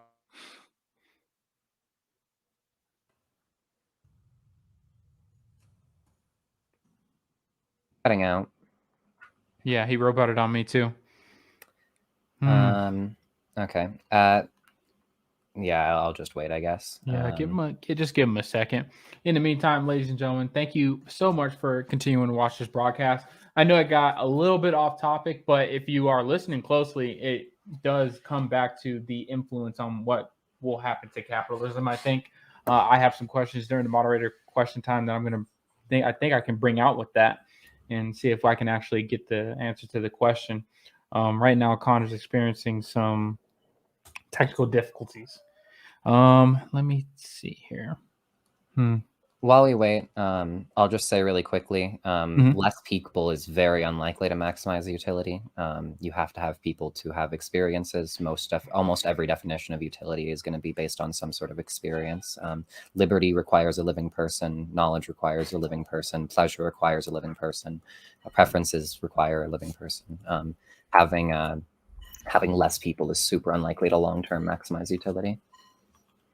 Gotcha. We only have 8 minutes left. I kind of want to just jump into your closing statement so I can interact, Finamix. And then when Connor comes back, we can give him a chance to say his last piece on the matter. We'll just I think he'll understand. So do you want to take 7 minutes and give your closing statement? Sure, that sounds good. I'll keep this pretty brief. Capitalism has always been incentivized to be preserved in all economic thought, or not always. It's since the rise of the elites in our society, they've always incentivized capitalist economics to be the primary focus and to be associated with quote unquote good economics. What we see though is that leftist economists have been predicting the end of capitalism for hundreds of years, all the way back to John Stuart Mill talking about the tendency for the rate of profit to fall and saying that the only way for humanity to morally progress is for us to establish socialism.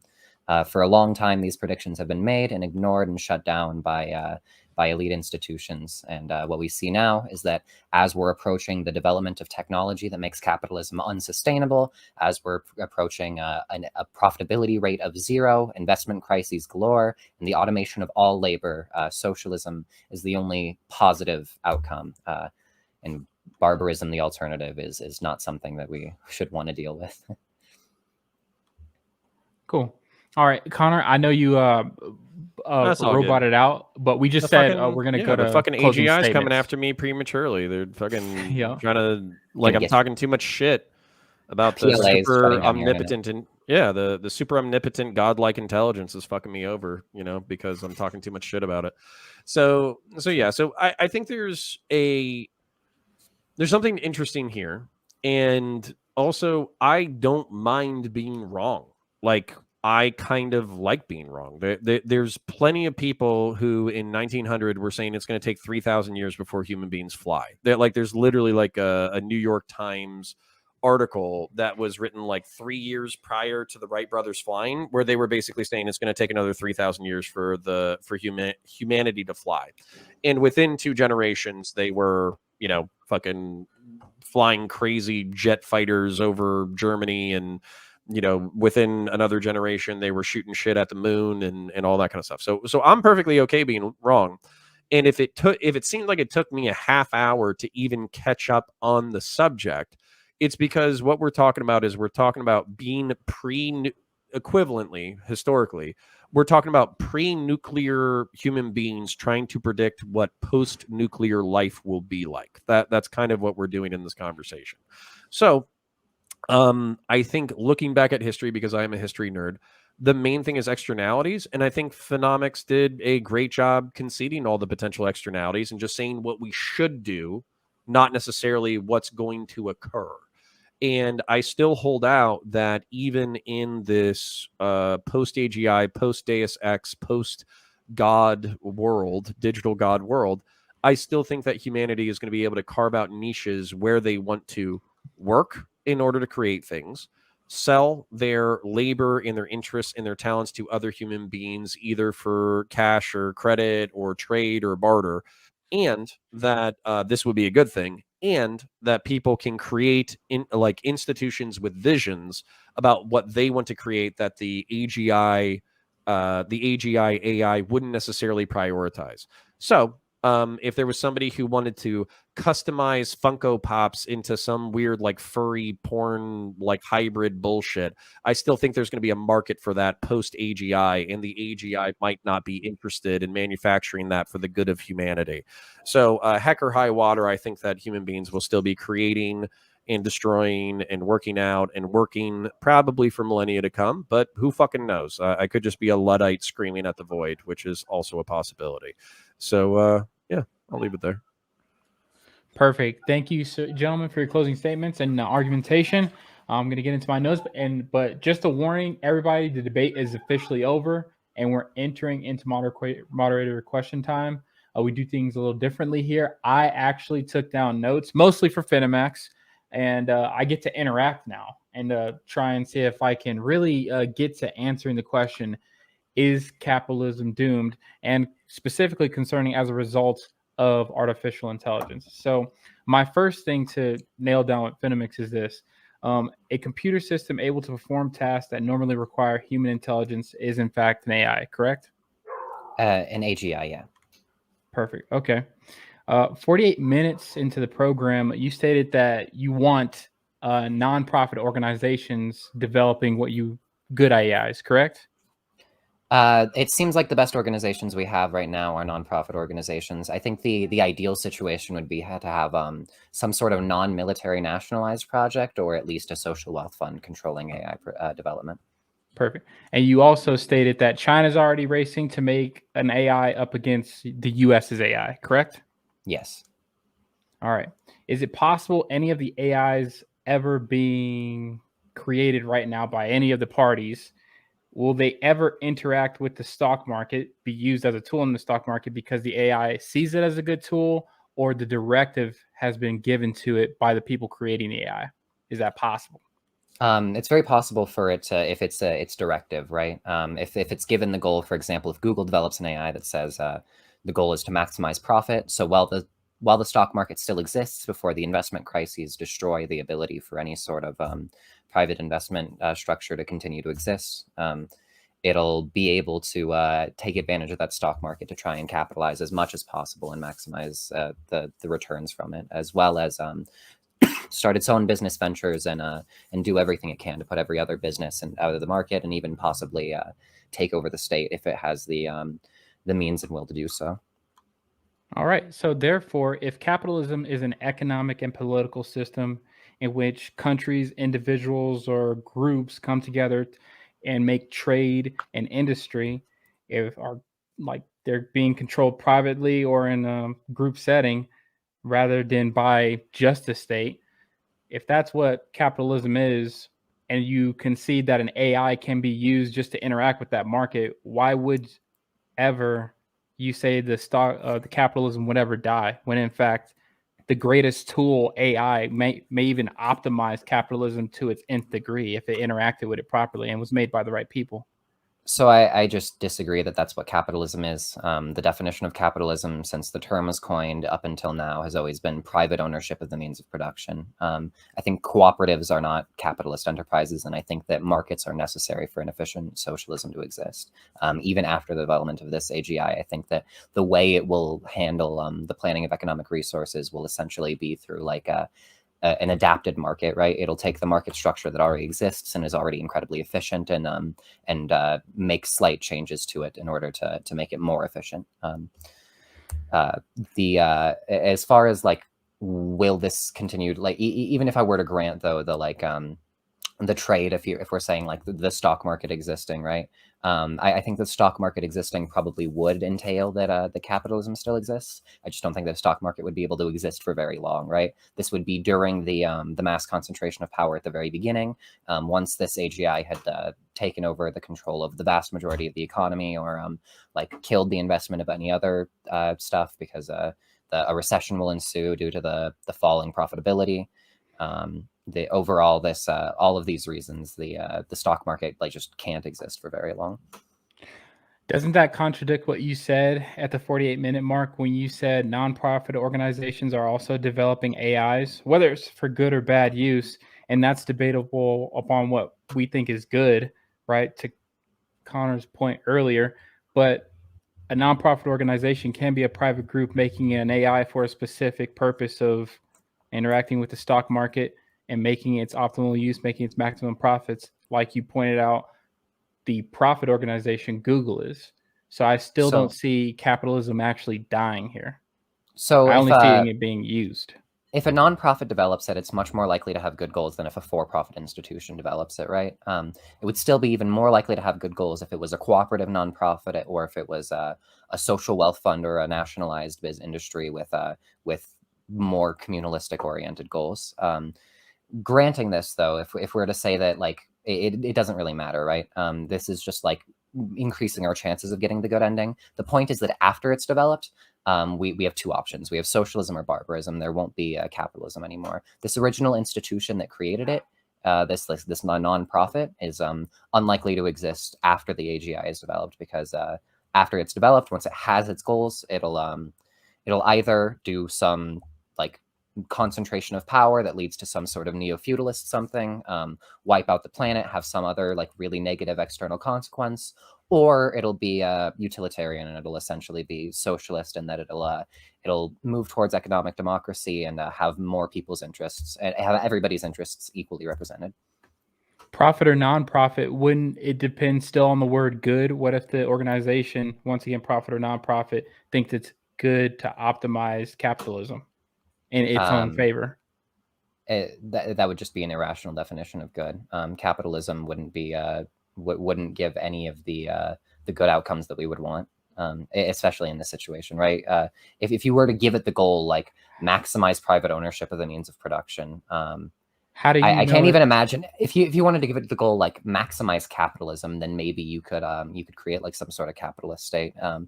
But it's maximize my own profit. And how do you know that's not good in their mind? I mean, it might be good in their mind. That's not good.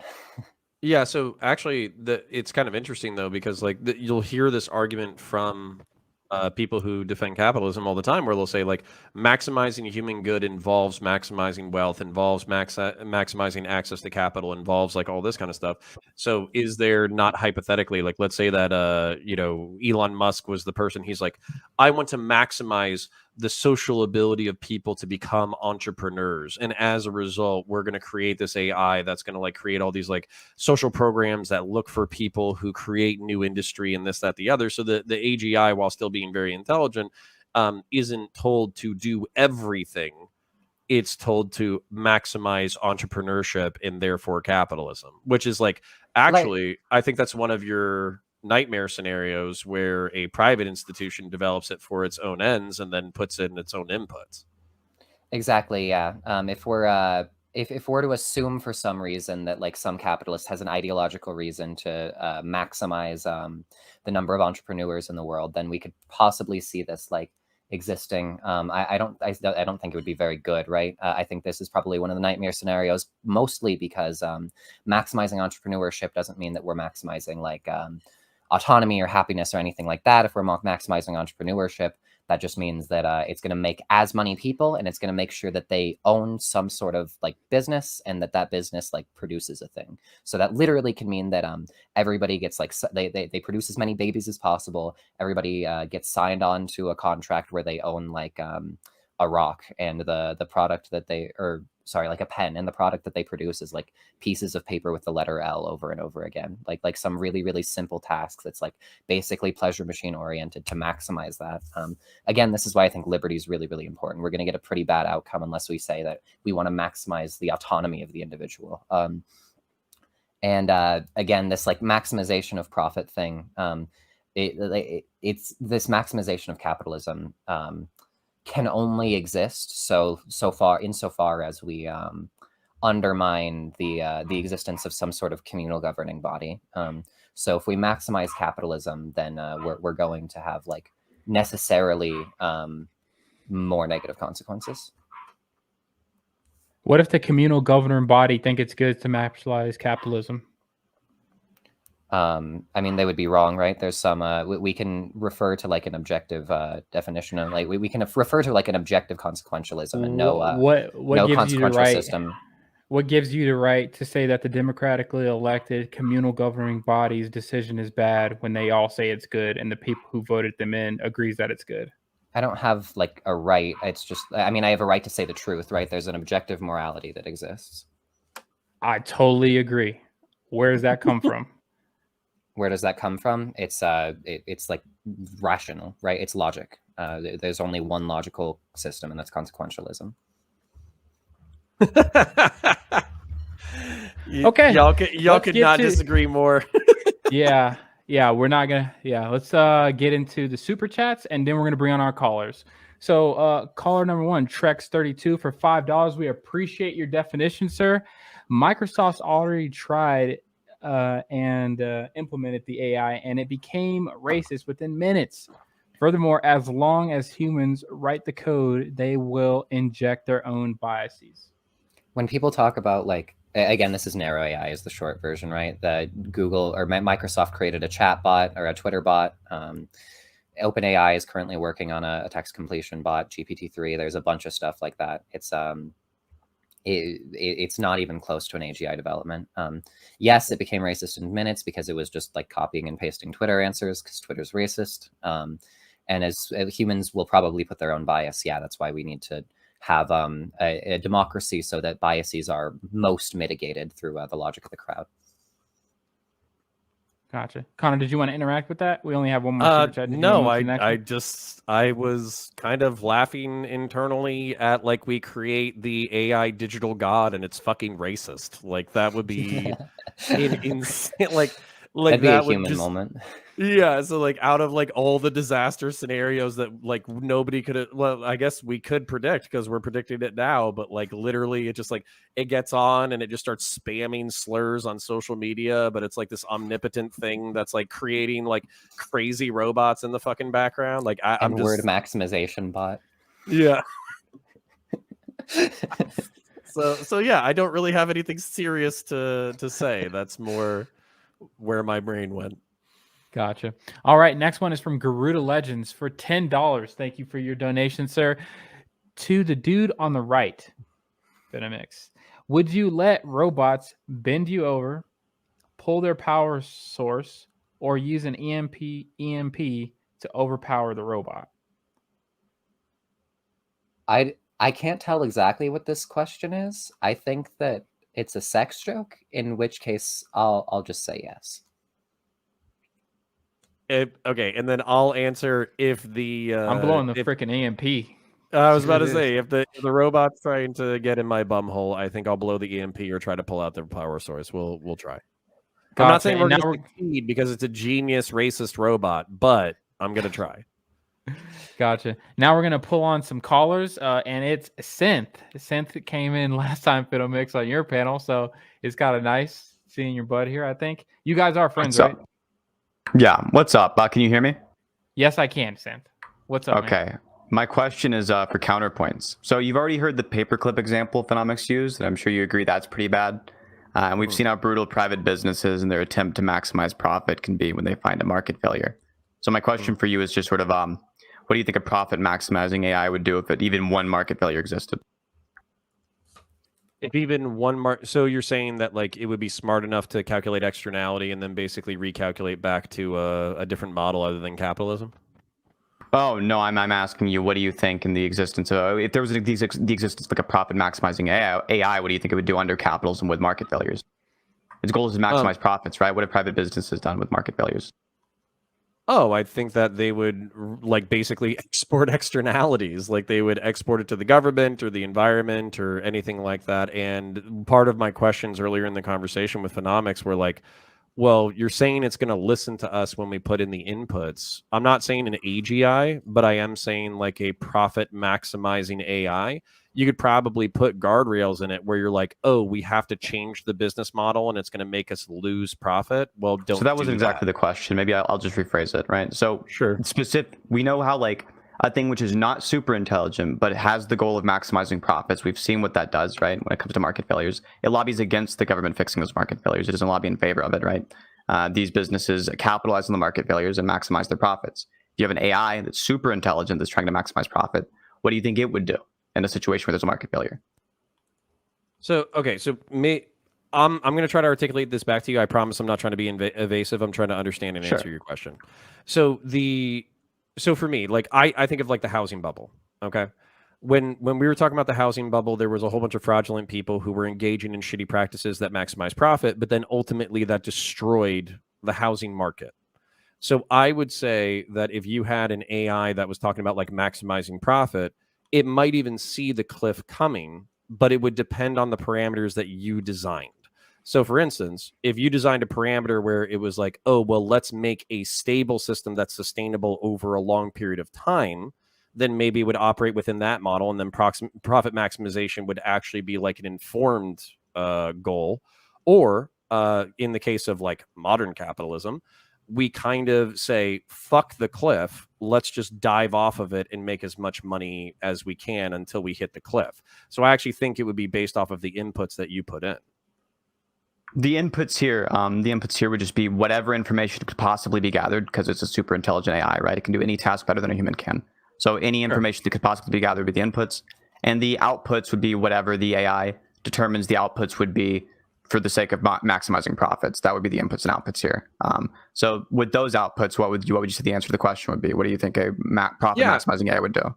Yeah, so I think if it was an AGI, I think it would try to impose the guardrails, and it would try to like sustain profit maximization over the longest period of time, which would include calculating externalities and not jumping off of the cliff.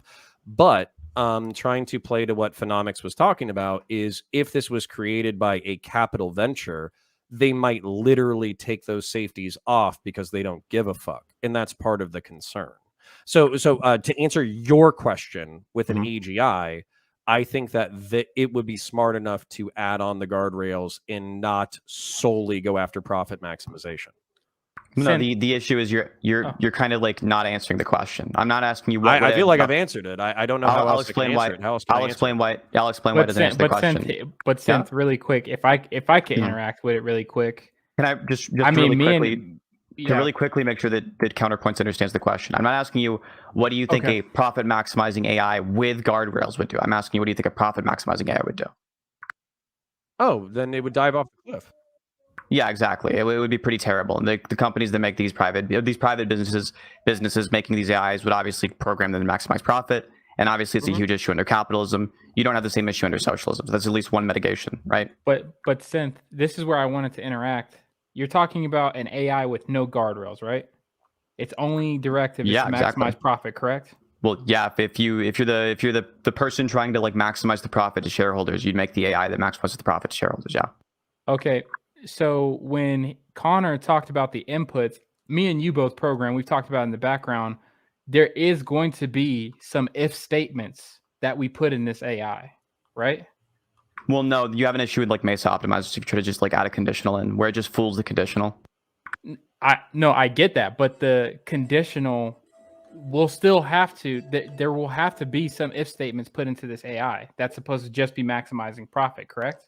No, generally the way that most the most machine learning algorithms or LLM models are currently doing it, like either of those, the ways that they usually work is not through like a set of conditionals. They work through like large networks of nodes that just sort of like weight things based on training data. But me and you know that in a tree, a node will go somewhere in the entire, like a node will go somewhere in the tree based on the if statement constructed by us. Like that's a binary search tree. We will have, like if I made a tree and at the top of the root node is 2 and I give it 5, it's going to go to the right. Why? We're creating a binary search tree. We know that whenever a node that comes in that's larger than the root, it has to go right. It's going to go there, and then so on and so forth until it becomes either a new node or it becomes a parent node or a child node. So I don't understand how there's not going to be an it. I know it's probably more like a trie, like a TRIE, and a tree, and it's like a combination of things. But you're gonna have the if statement in there. That's where I don't think there's such thing as a AI without any there's no I don't know an AI without a conditional. So it's I've the never neural seen that. networks. Yeah, neural networks don't work through like a tree structure, right? It's a mesh network. So it's like you have a list of all of the inputs you could have. So maybe if you're doing it for like text recognition, you'd have like the brightness of every pixel on the screen or something like that, right? And then the outputs would just be like the likelihood of each letter being that the thing that you're recognizing, right? And then the mesh networks, depending on if it's a deep learning or if it's like a shallow mesh network, or sorry, shallow neural network, would just be like the same number of nodes usually over and over again, or like even larger numbers of nodes over and over again. It's not like a tree. It's just a mesh network. Okay, maybe I'm just lacking. I wouldn't know how to. I just wouldn't actually know how to answer your question either if I was on Connor, honestly. So No, I don't know if you want to actually- try and restate it simpler. So No. I think I got it, and I think I answered the question that he predicted as well. The thing that I would say, so we're kind of talking about it. So I understand what Phenomics is saying, which is basically like you could have an AI that is programmed nefariously that fucks everything, doesn't consider externalities, and as a result, whoever controls the AI, that's an important question, particularly considering we're talking about like the equivalent of nuclear technology. Like, do you want nuclear technology just to be in the hands of private owners who don't care about externalities, or do you want the government to be able to control it in some way? I'm perfectly okay with that. I just so for instance, like, I mean, do you have a problem with my definition of socialism, where it's decommodification of basic human need and workers owning the means of production? Well, I'd have a problem with it. Yeah, I don't think that it has much to do at all with the decommodification aspects. I think that socialism is something different, but I don't want to like too much go off track here.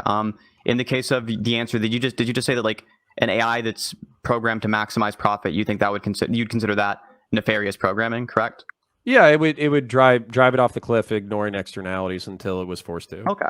Okay, that's interesting. Then a massive system of a massive market or something where the sole goal is to maximize profits would also be programmed nefariously, right?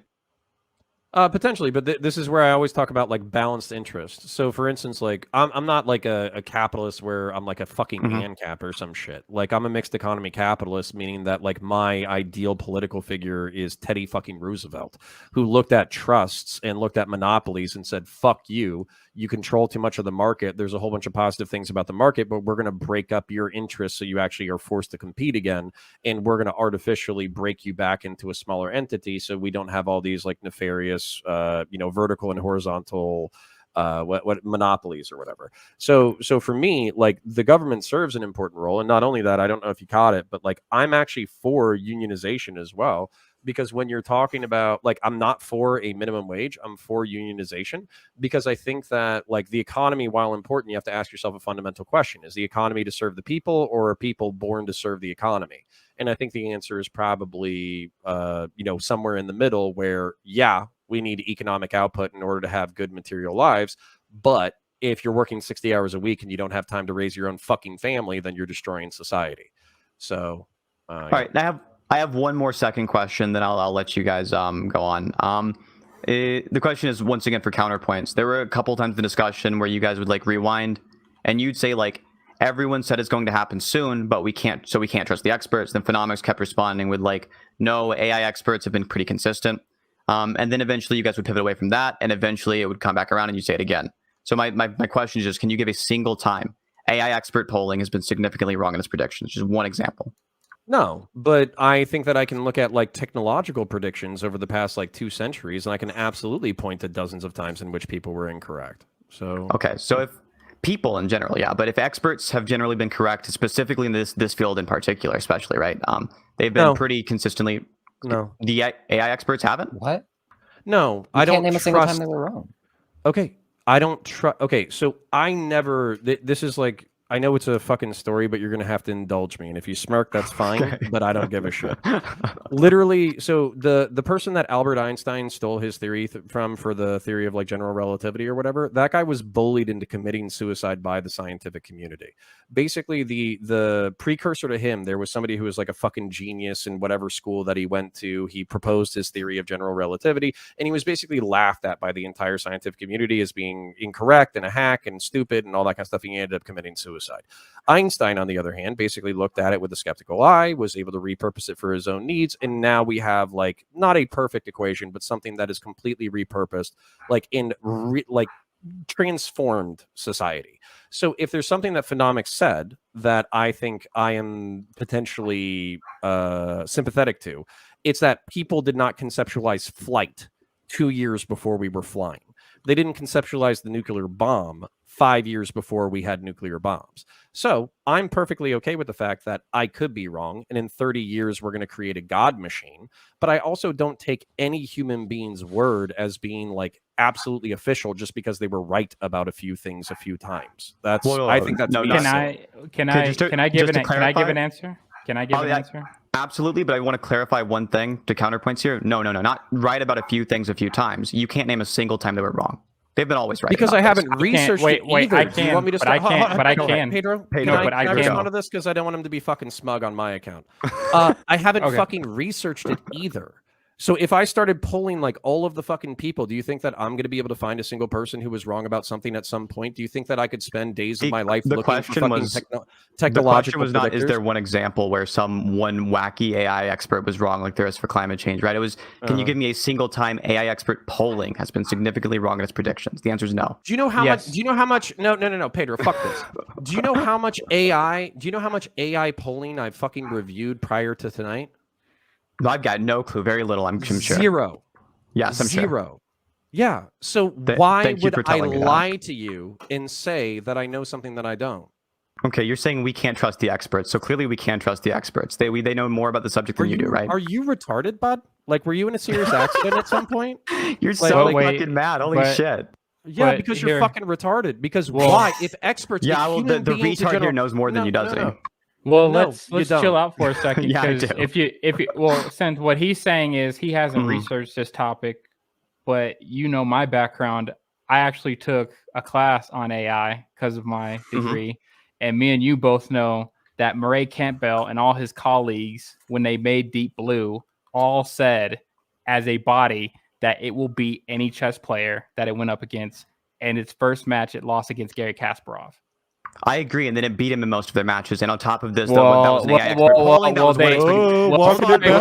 Wait, but you wanted a consensus. Just a second. But you wanted a consensus. Wait, let me finish. This isn't consensus. This is an organization, right?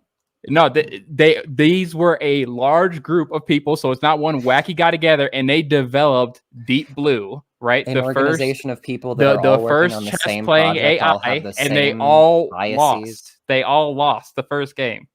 I'm sorry, but the reason why you got that, the reason why I'm jumping in here is because it was unfair. You were preying upon Counterpoints' obvious ignorance in this subject. Pedro, your answer would be no too, because the example he was honest with you. Your answer would be no as you well. knew I think you knew that answer though. I think you know that there was that situation where they were wrong. Pedro, hold on, Pedro. Your answer to my question would have also been no then, because the example you just gave is not a single time AI expert polling has been significantly wrong.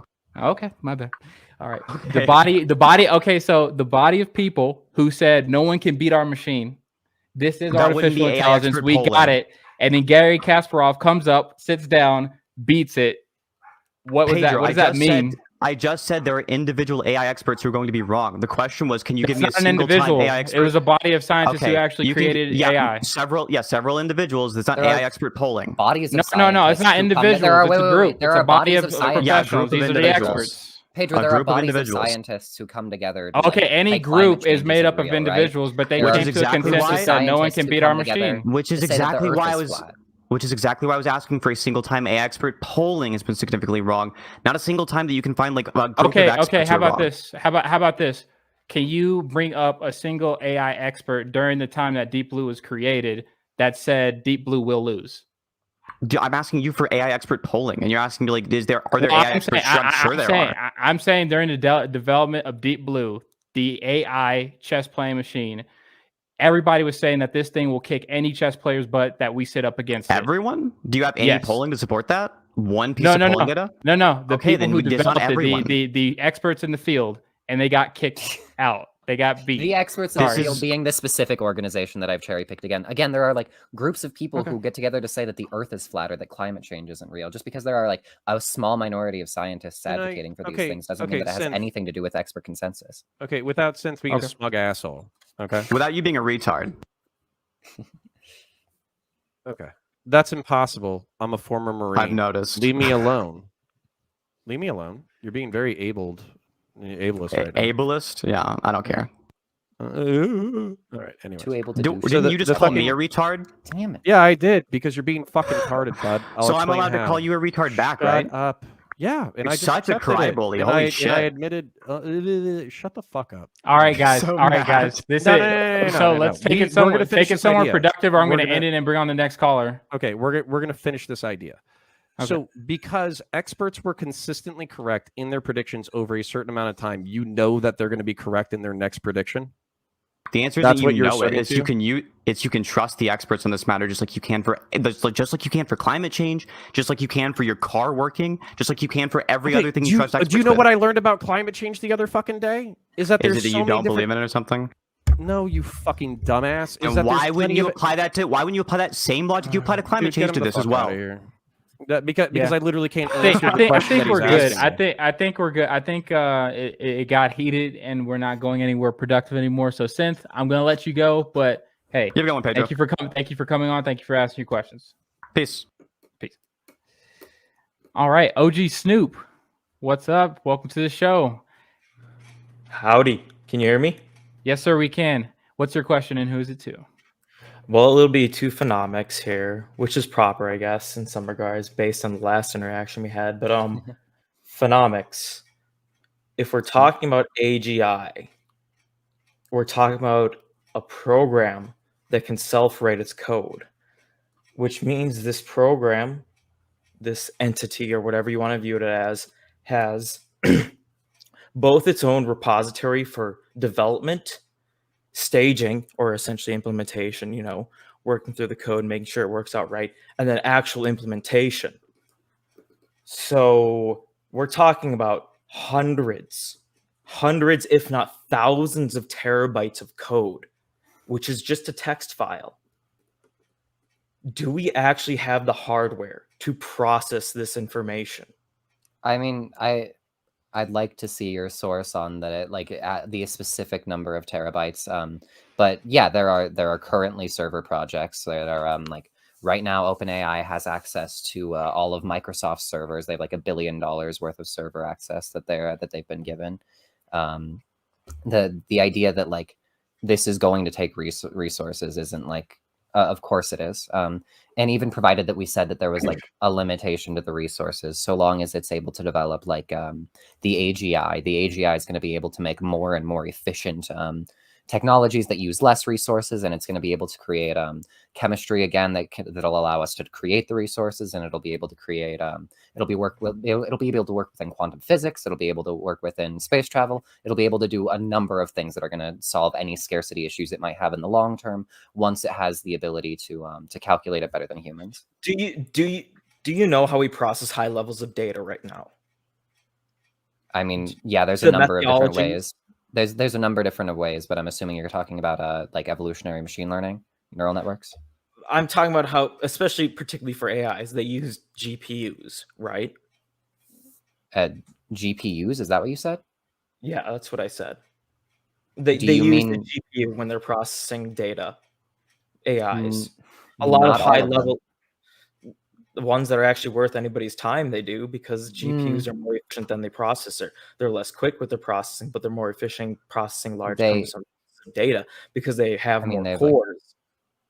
Yeah, exactly. But they make processors more specifically for stuff like this, and they have quantum computing stuff. DeepMind and No, OpenAI. we don't have any quantum computers. Don't bring quantum computing, because I would bring it up later, but we don't have them right now.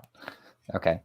I'm not saying that we do, right? I'm saying that the potential for quantum computers to solve this problem is a really easy thing, as well as there's the But we don't have quantum computers. Okay, AGI would be able to develop quantum computers, right? Again, even No, if they can't. No, we have to develop them. AGI Why? can't develop quantum computers. Why? Because it's code. Does code know what 0 is if we don't give a value to 0 in the code? No, it does. If we don't give it a mind, it won't know shit. I agree. If we don't give it the ability to calculate, it won't be able to calculate. We have to program it for it to work. Exactly. But we have languages as capable of self-programming. That's a fact. I'll agree with that and concede on that. But that data processes using a GPU, which is efficient in processing large, cumbersome amounts of data, but not efficient actually quickly processing data. The I don't know if server you networks that understand they're that. using at like with Microsoft aren't going to be like super duper. They are going to have like GPUs, but they're not going to be as like as GPU heavy as like as some of DeepMind's projects, as some of the other stuff. That there's like a number of different ways that this can be handled that isn't just like mass producing GPUs, right? We have other ways of making cores and stacking them together. We have other ways of making this technology. I imagine a computer specifically designed for this is part of the OpenAI projects, right? Actually, I know that's the case because I've seen their computer engineer profiles. I'm just going to ignore everything you said there because you clearly have no idea what you're talking about. But the reason why we use GPUs for processing large cumbersome amounts of data, which is particularly used by AI developers, is because of multiple instructions, multiple data, MIMD. Okay? How this happens, how GPUs work for processing large cumbersome data, is to me put it in the most simple way possible for you. If you're hash cracking, breaking into things or cracking passwords, you have a list of possible passwords or a dictionary generated by the processor. And that processor's one line, that one value, that single thing is injected into the GPU. And the GPU runs that one value against a list of generating that value into multiple values. So essentially, if we have a word that says fish, it might add the numbers 1, 2, and 3 afterwards. Maybe it'll add an exclamation point. Maybe it'll do this. It'll just keep adjusting that one line of code. Why? Because we're talking about VRAM. VRAM is the ability to store segments within the CPU. And then they take that address, that value in the CPU, and they adjust it and multiply it by thousands of values. And then they process that and compare it against what they're trying to hack into. That's how VRAM has like work. Basically nothing to do with what you're talking about, right? You're talking specifically about text completion. Text completion isn't the only way that these AIs work, right? There's a DALL-E 2. There's plenty of things that aren't just this text Da Vinci shit or what's DeepMind's one called.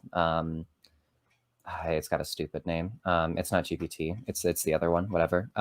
Either way, you're talking about software, and then you made this like massive leap to hardware, right? VRAM is more effective at completing some of these tasks, but that has like nothing to do with the fact that that the processing power like still exists, and there are things that are more efficient than just like relying solely on the GPU or on like graphics processing, when you can make like more data processing specific stuff. We have like supercomputers, for example, that use very different.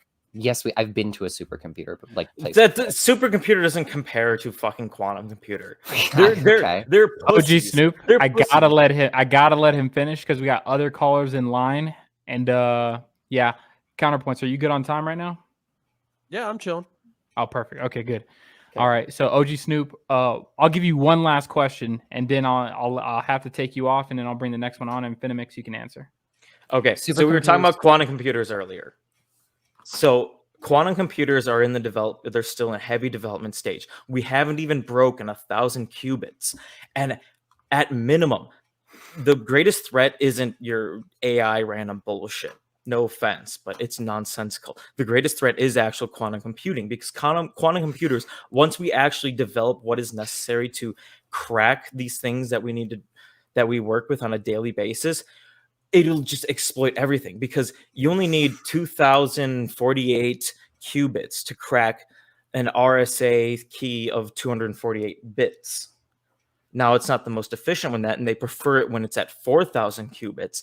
But the thing is, if we're talking about an actual computer that can crack asymmetric encryption, which is far more difficult algorithmically to break than symmetrical encryption, we don't even have the resources or the processes to function in AGI, that self-developing piece of code, when we can't even crack basic encryption levels that use binary rather than quantum understandings. I mean, if you could show me any evidence of this, if that's the case, to quantum computing isn't like so far into the future that this isn't something we have to worry about, right? This would still be a problem with capitalism. But We don't have a quantum computer. I didn't say we did. Okay. The- Well, OG, you OG, just said- I gotta bring on the next one. Phenomics. You can keep talking and keep referencing him, but I'm gonna bring the next one on. Okay. Sure. All right. OG Um, Snoop, have a thank you for good coming one. on. Have a good one. Take it easy. The short version is there's no researcher who's going to tell you that quantum computing is the greatest threat, not AGI. And the research does suggest that AGI is going to be developed soon. The bioanchors model takes into account hardware, not just software. We have supercomputers as is. We can make bigger supercomputers. There's a reason that there's so many tech resources going to it. And the more important it becomes, the more tech resources are likely to go to it. The physical labor isn't likely to be all that difficult to automate. Cool. All right, Robin Estate, welcome on, sir.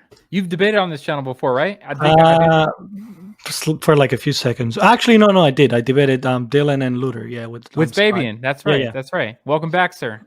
What's your Thank question?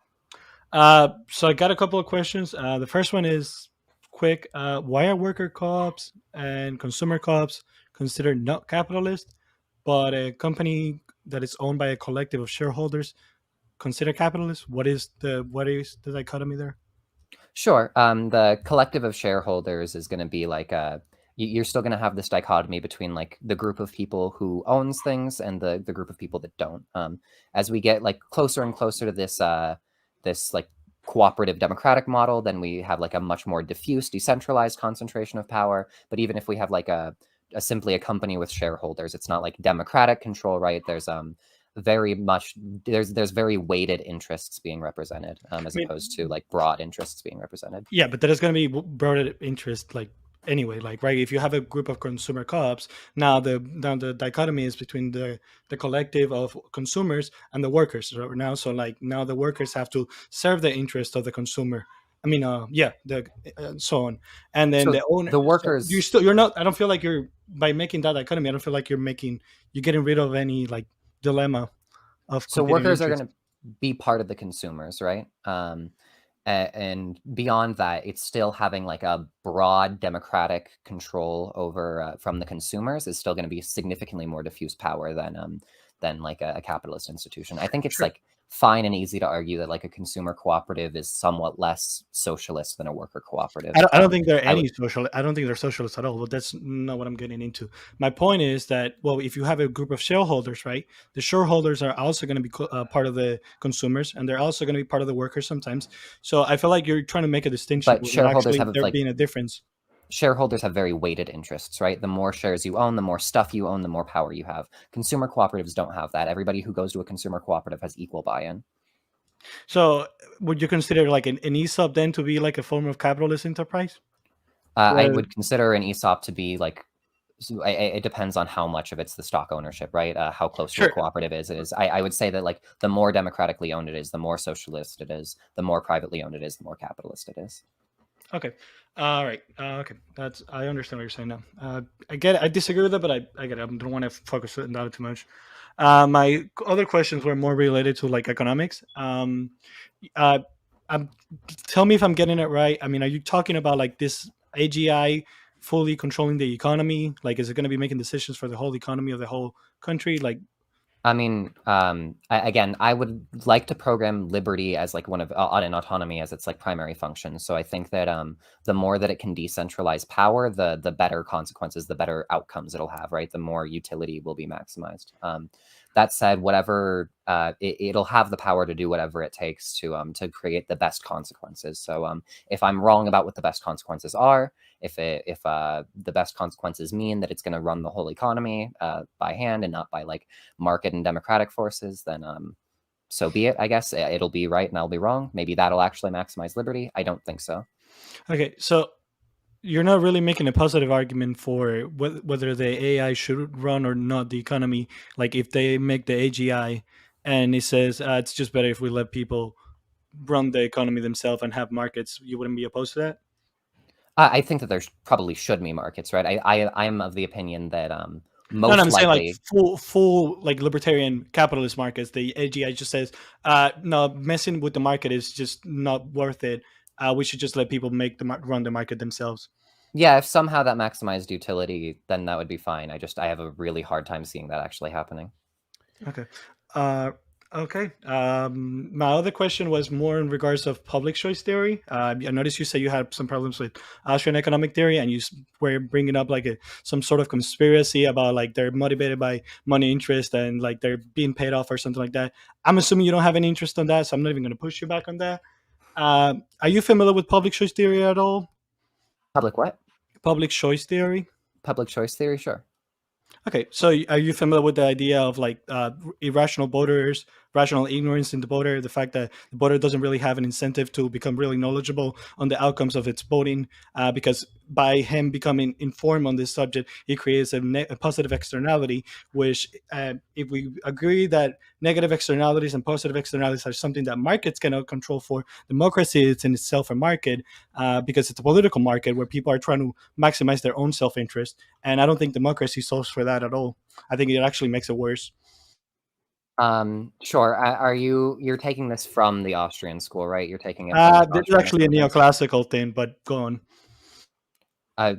Okay. The neoclassical thing also exists, but it's going to be very different than the Austrian version of the public choice theory, which is more like what you described. Either way, the argument just doesn't stand with empirics, right? Democratic institutions do have like better consequences. That's better than what? Better than private or hierarchical institutions. More better that than have markets? more power. No, I believe in markets. I'm a market socialist. Okay, so would you say that markets are better than democracy, or democracy is better than a market? I don't think they're like in terms of what doing what. In terms of distributing goods into society. Distributing goods and services, markets. I think that democracy is good at taking up the things that are left without markets, that markets fail to account for. But I think that markets are incredibly efficient. So Okay. if you think if you think the market is better than democracy, right? At And distributing goods and services, which is very Correct. different than a lot of the other things that the democracy would do. Correct. So why would you ever try? Wait, Why what would would you- democracy do then if it's not organizing goods, like distributing goods? Democracy is better for capital allocation. Democracy is better Well, that's for a distributing goods, though. capital allocation. That's a distribution of goods. In economics, we wouldn't call that distribution of goods. We don't call like capital to be goods. Capital is a good. The word "good" just means a commodity. Like it's just a synonym for commodity in economics. Are services not commodities? They are. Okay. They're a traded good. So goods and services are the same thing now. A service is a type of good. Economically, when we're talking within economics, yes.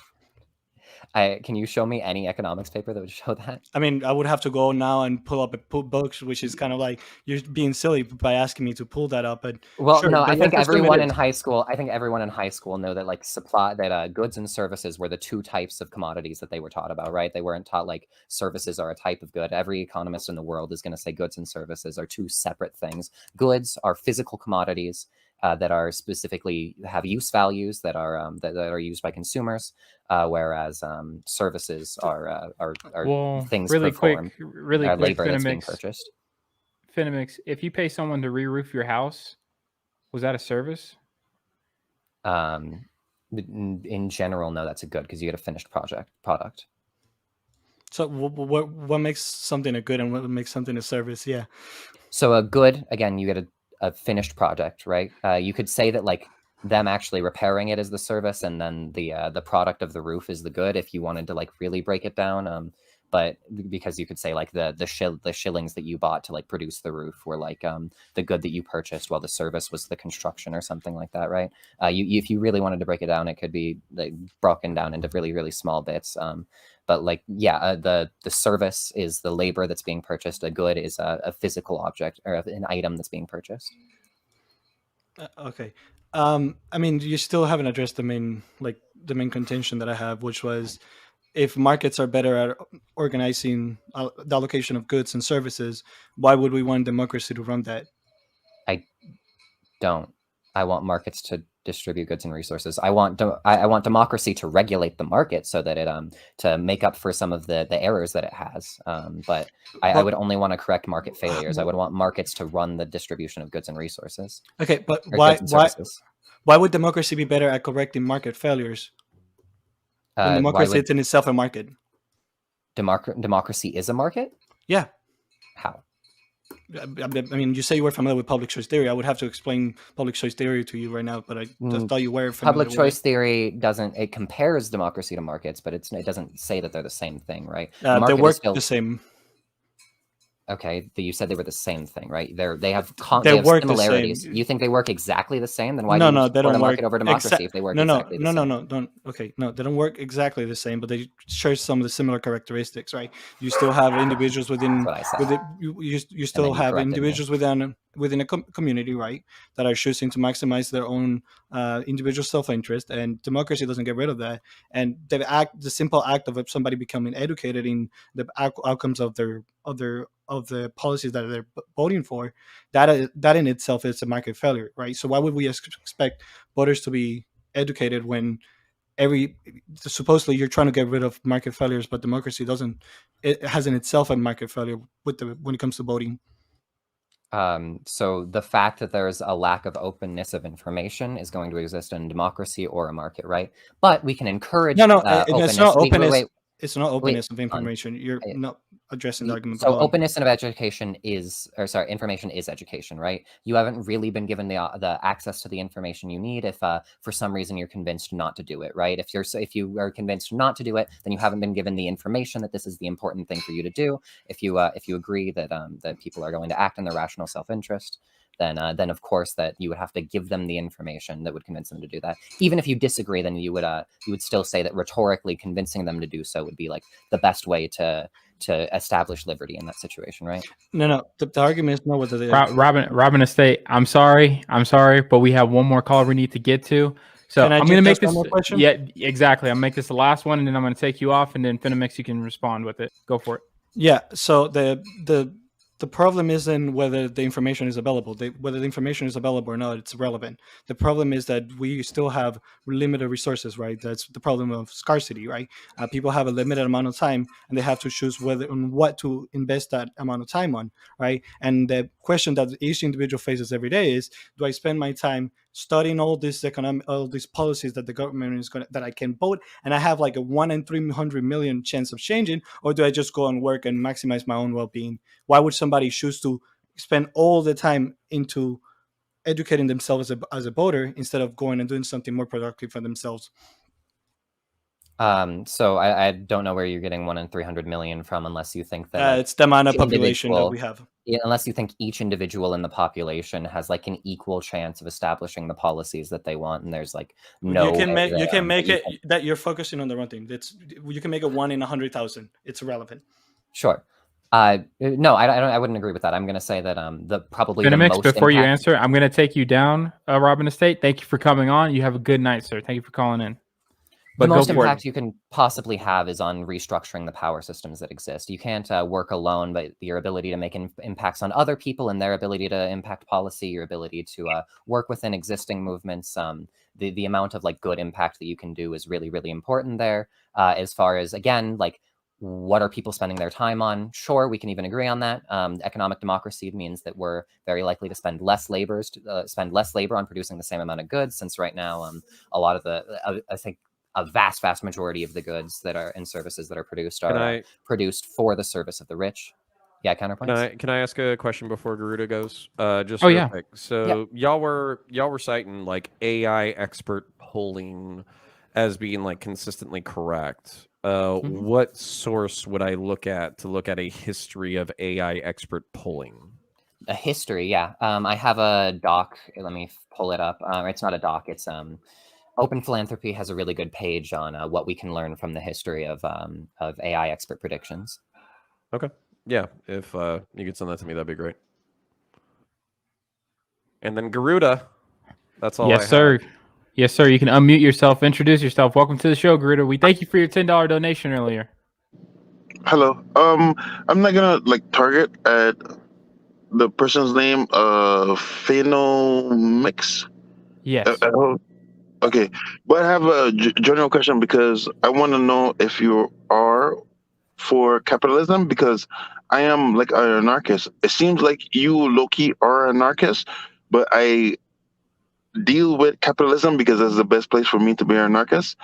But I'm not like Antifa. But the thing is, I want to know if you are a socialist or a communist because the more you talk, the more I feel like you're not part of my tribe. So I do Um, want to ask you, like, what denomination do you rock with?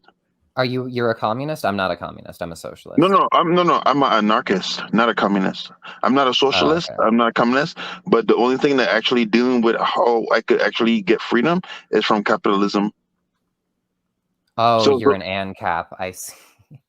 yeah, no, but I Um, don't. I'm not like Antifa though. Antifa are Marxists, to let it be known.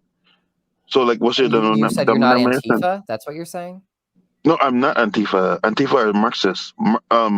Anarchists are not I Marxists. didn't think you were Marxist. You said you were an ANCAP.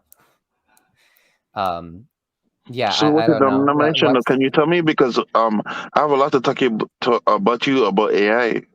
Because I feel like went a little bit railroad because how I feel like about it is like democracy is the only thing that can actually get me into freedom, and I'm not gonna like subjugate anyone on anything, whether they're creed.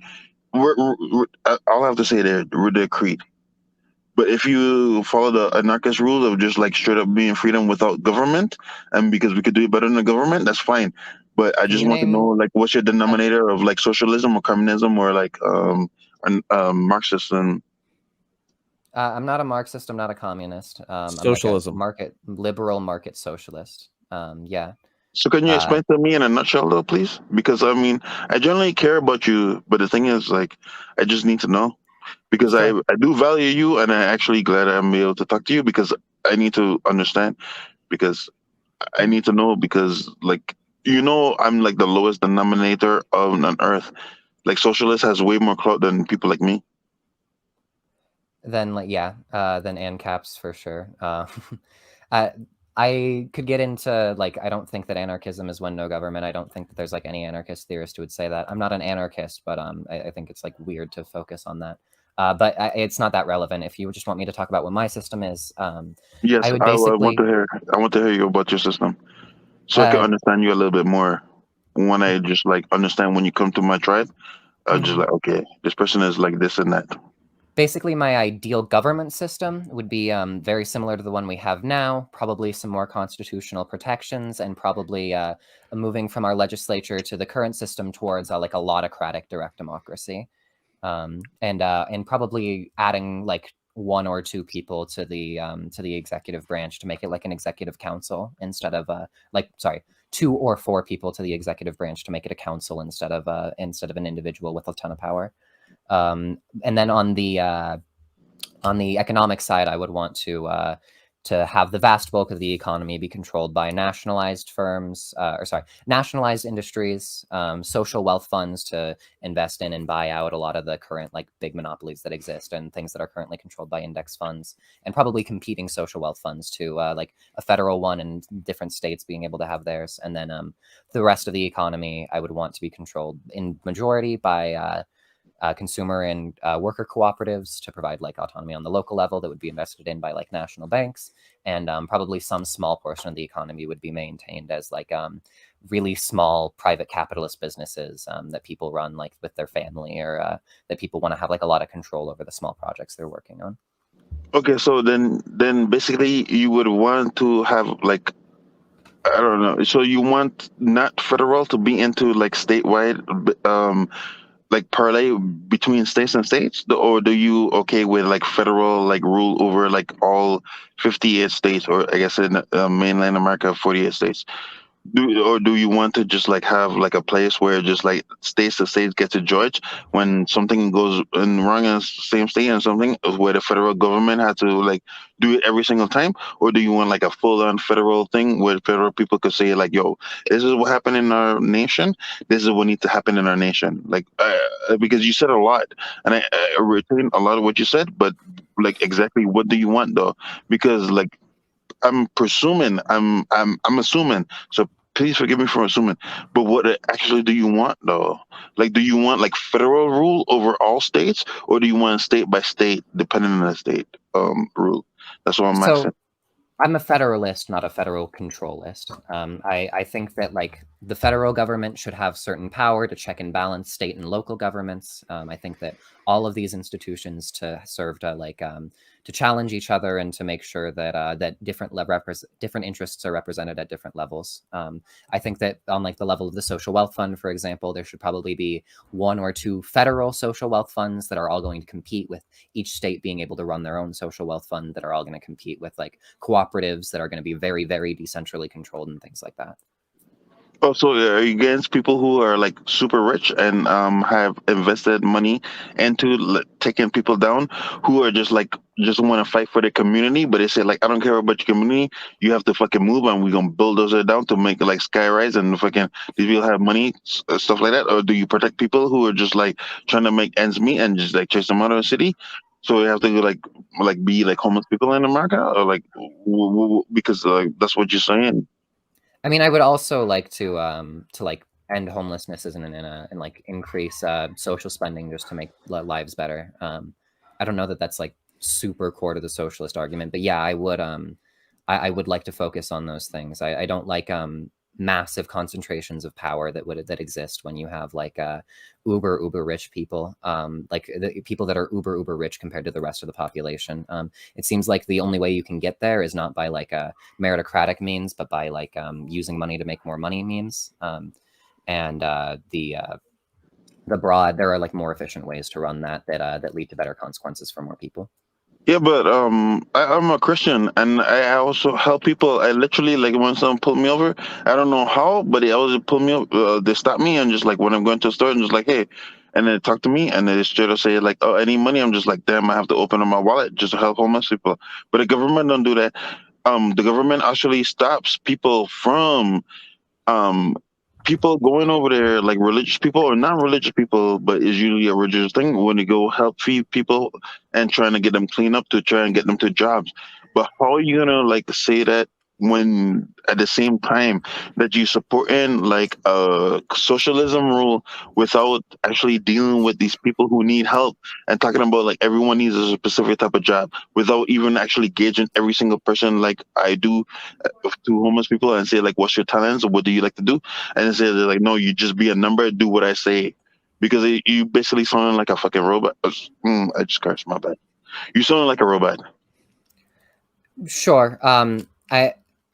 I would say that you want to do the thing that has the best consequences, right? When we have these social programs that cover these things, then sure, then people can't do them. But instead, what they can do is they can do things that'll have that will maximize utility, right? Whatever the situation you're in, you can do things that will have good consequences. So instead of, if we have socialism in the United States, instead of trying to go give money to a homeless person, you could go online and you can look up the Maximum Impact Fund, and you can donate money to save lives with the least amount of money possible per life saved. Average, or the cheapest possible is like $3,000 to save a life. And Garuda, I have to cut it there. That's going to be your last question. I thank you for coming on to the show. We only have one written question now, and I can just read it. And it's for Finamix once again. You're very popular, Finamix. How does worker co-ops not also suffer from the decrease in margin of profitability? And how do sovereign wealth funds get funds from businesses that make no profits? From Lewis Jason. So the second one, it would be just like how we define profit, right? I think that it would be fine to use profit in like an accounting sense to say that the social wealth fund does make profit. It does make a return on investment. I don't think that that's a problem if it's the community making a return on investment, though, rather than individuals that could like concentrate power. And then on the first question, I'm sorry, the first part was, what did he ask? I'm sorry. The first part was, how do worker co-ops not also suffer from decreasing margin of profitability? So the decreasing margin of profitability is because of the amount that that is paid to laborers, right? As the supply goes up and the price to produce these things goes down and down. Under like capitalism, what would happen is they have to like cut wages in order to maintain profitability or invest less, et cetera, et cetera. Under socialism, they can just like accept the lack of growth or sorry, not accept the lack of growth. They don't even have to. Under market socialism, we have like a much more robust market system that's no longer going to be subject to these investment crises from falling profitability. That's the main thing that needs to be solved, is the investment crises. The profitability is specifically about this relationship between like how much a capitalist makes versus how much they have to pay their workers. Perfect. And Phenomix, can you shout yourself out one last time before I shut it down? Yeah, I'm Phenomix on YouTube and Twitch, is spelled like that. Come check me out for some cool liberal socialist debates and stuff, and video essays coming out soon.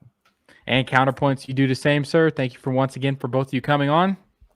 No, my sincere pleasure. This is the first socialism debate where I wasn't battered over the head with like moral grandstanding. I was literally told that an artificial intelligence god was going to come in 30 years and basically ruin / make my life amazing. And that's the first time I've heard that argument in favor of socialism. So it was actually very refreshing. So thank you. And then Phenomix, I would like either on Discord, Twitter, or whatever, if you could just DM me that stuff, because I actually would be interested in taking a look at the AI polling. Just if Synth is going to be a dick about it, I figure it's worth at least knowing if he's correct about being a dick about something. So anyways, yeah, no, I appreciate you. If you want to check me out, type in Counterpoints Common Spelling into YouTube. We just broke 25K subs on YouTube. We do have all sorts of stuff about Warhammer 40K. I'm a huge science fiction, political, and philosophy nerd. We break down some violent media like Aliens, End of Watch, Full Metal Jacket, all that kind of stuff from a veteran's perspective. And then also we do some interesting political essays as well. And you can catch us live for debates such as this. And thank you again for having me. It's always a blast. No problem, sir. I had one quick question for both of you. Do you guys watch The Boys? Yes, I'm not caught up. The Boys. Yeah. Yeah, I'm not fully caught up, but I have seen the clips. I haven't seen Herogasm yet. I'm on like episode 3 or 4, and yeah, it's okay. You're gonna like. good. There's something that's gonna happen that you're gonna really like. It's freaking awesome. And pretty much, if you know Butcher, do you know? Everybody knows Butcher. I love Butcher. Okay, that's Andrew. That's speaking. That's Andrew. Andrew. Every time I was watching this show and I was like, Cunt. dude, this is Andrew. This is Andrew. So yeah. Don't let him get any fucking temp V. Like, we don't need that kind of shit in our lives. Yeah, and when he's okay, so you're gonna see something when he smiles. That's when I realized it was Andrew. I won't give it away, but when he smiled in this next episode, Counterpoints, you'll know what I'm talking about. Yeah. That's what I said. This is Andrew. Okay, before I let you go, hold on. Dread 2012. Have you watched Dread from 2012? Oh yeah. Okay. All right. Butcher's the main character, so. Oh yeah, that's right. He Yeah. does play Butcher. They're the same character. That's awesome. Or same actor, yeah. Yeah. All right. Ladies and gentlemen, thank you so much for tuning in. We very much appreciate your watching this broadcast. Please remember to like, share, and subscribe. And if you want to see some more debates like this, remember to come back to the Crucible. Good night.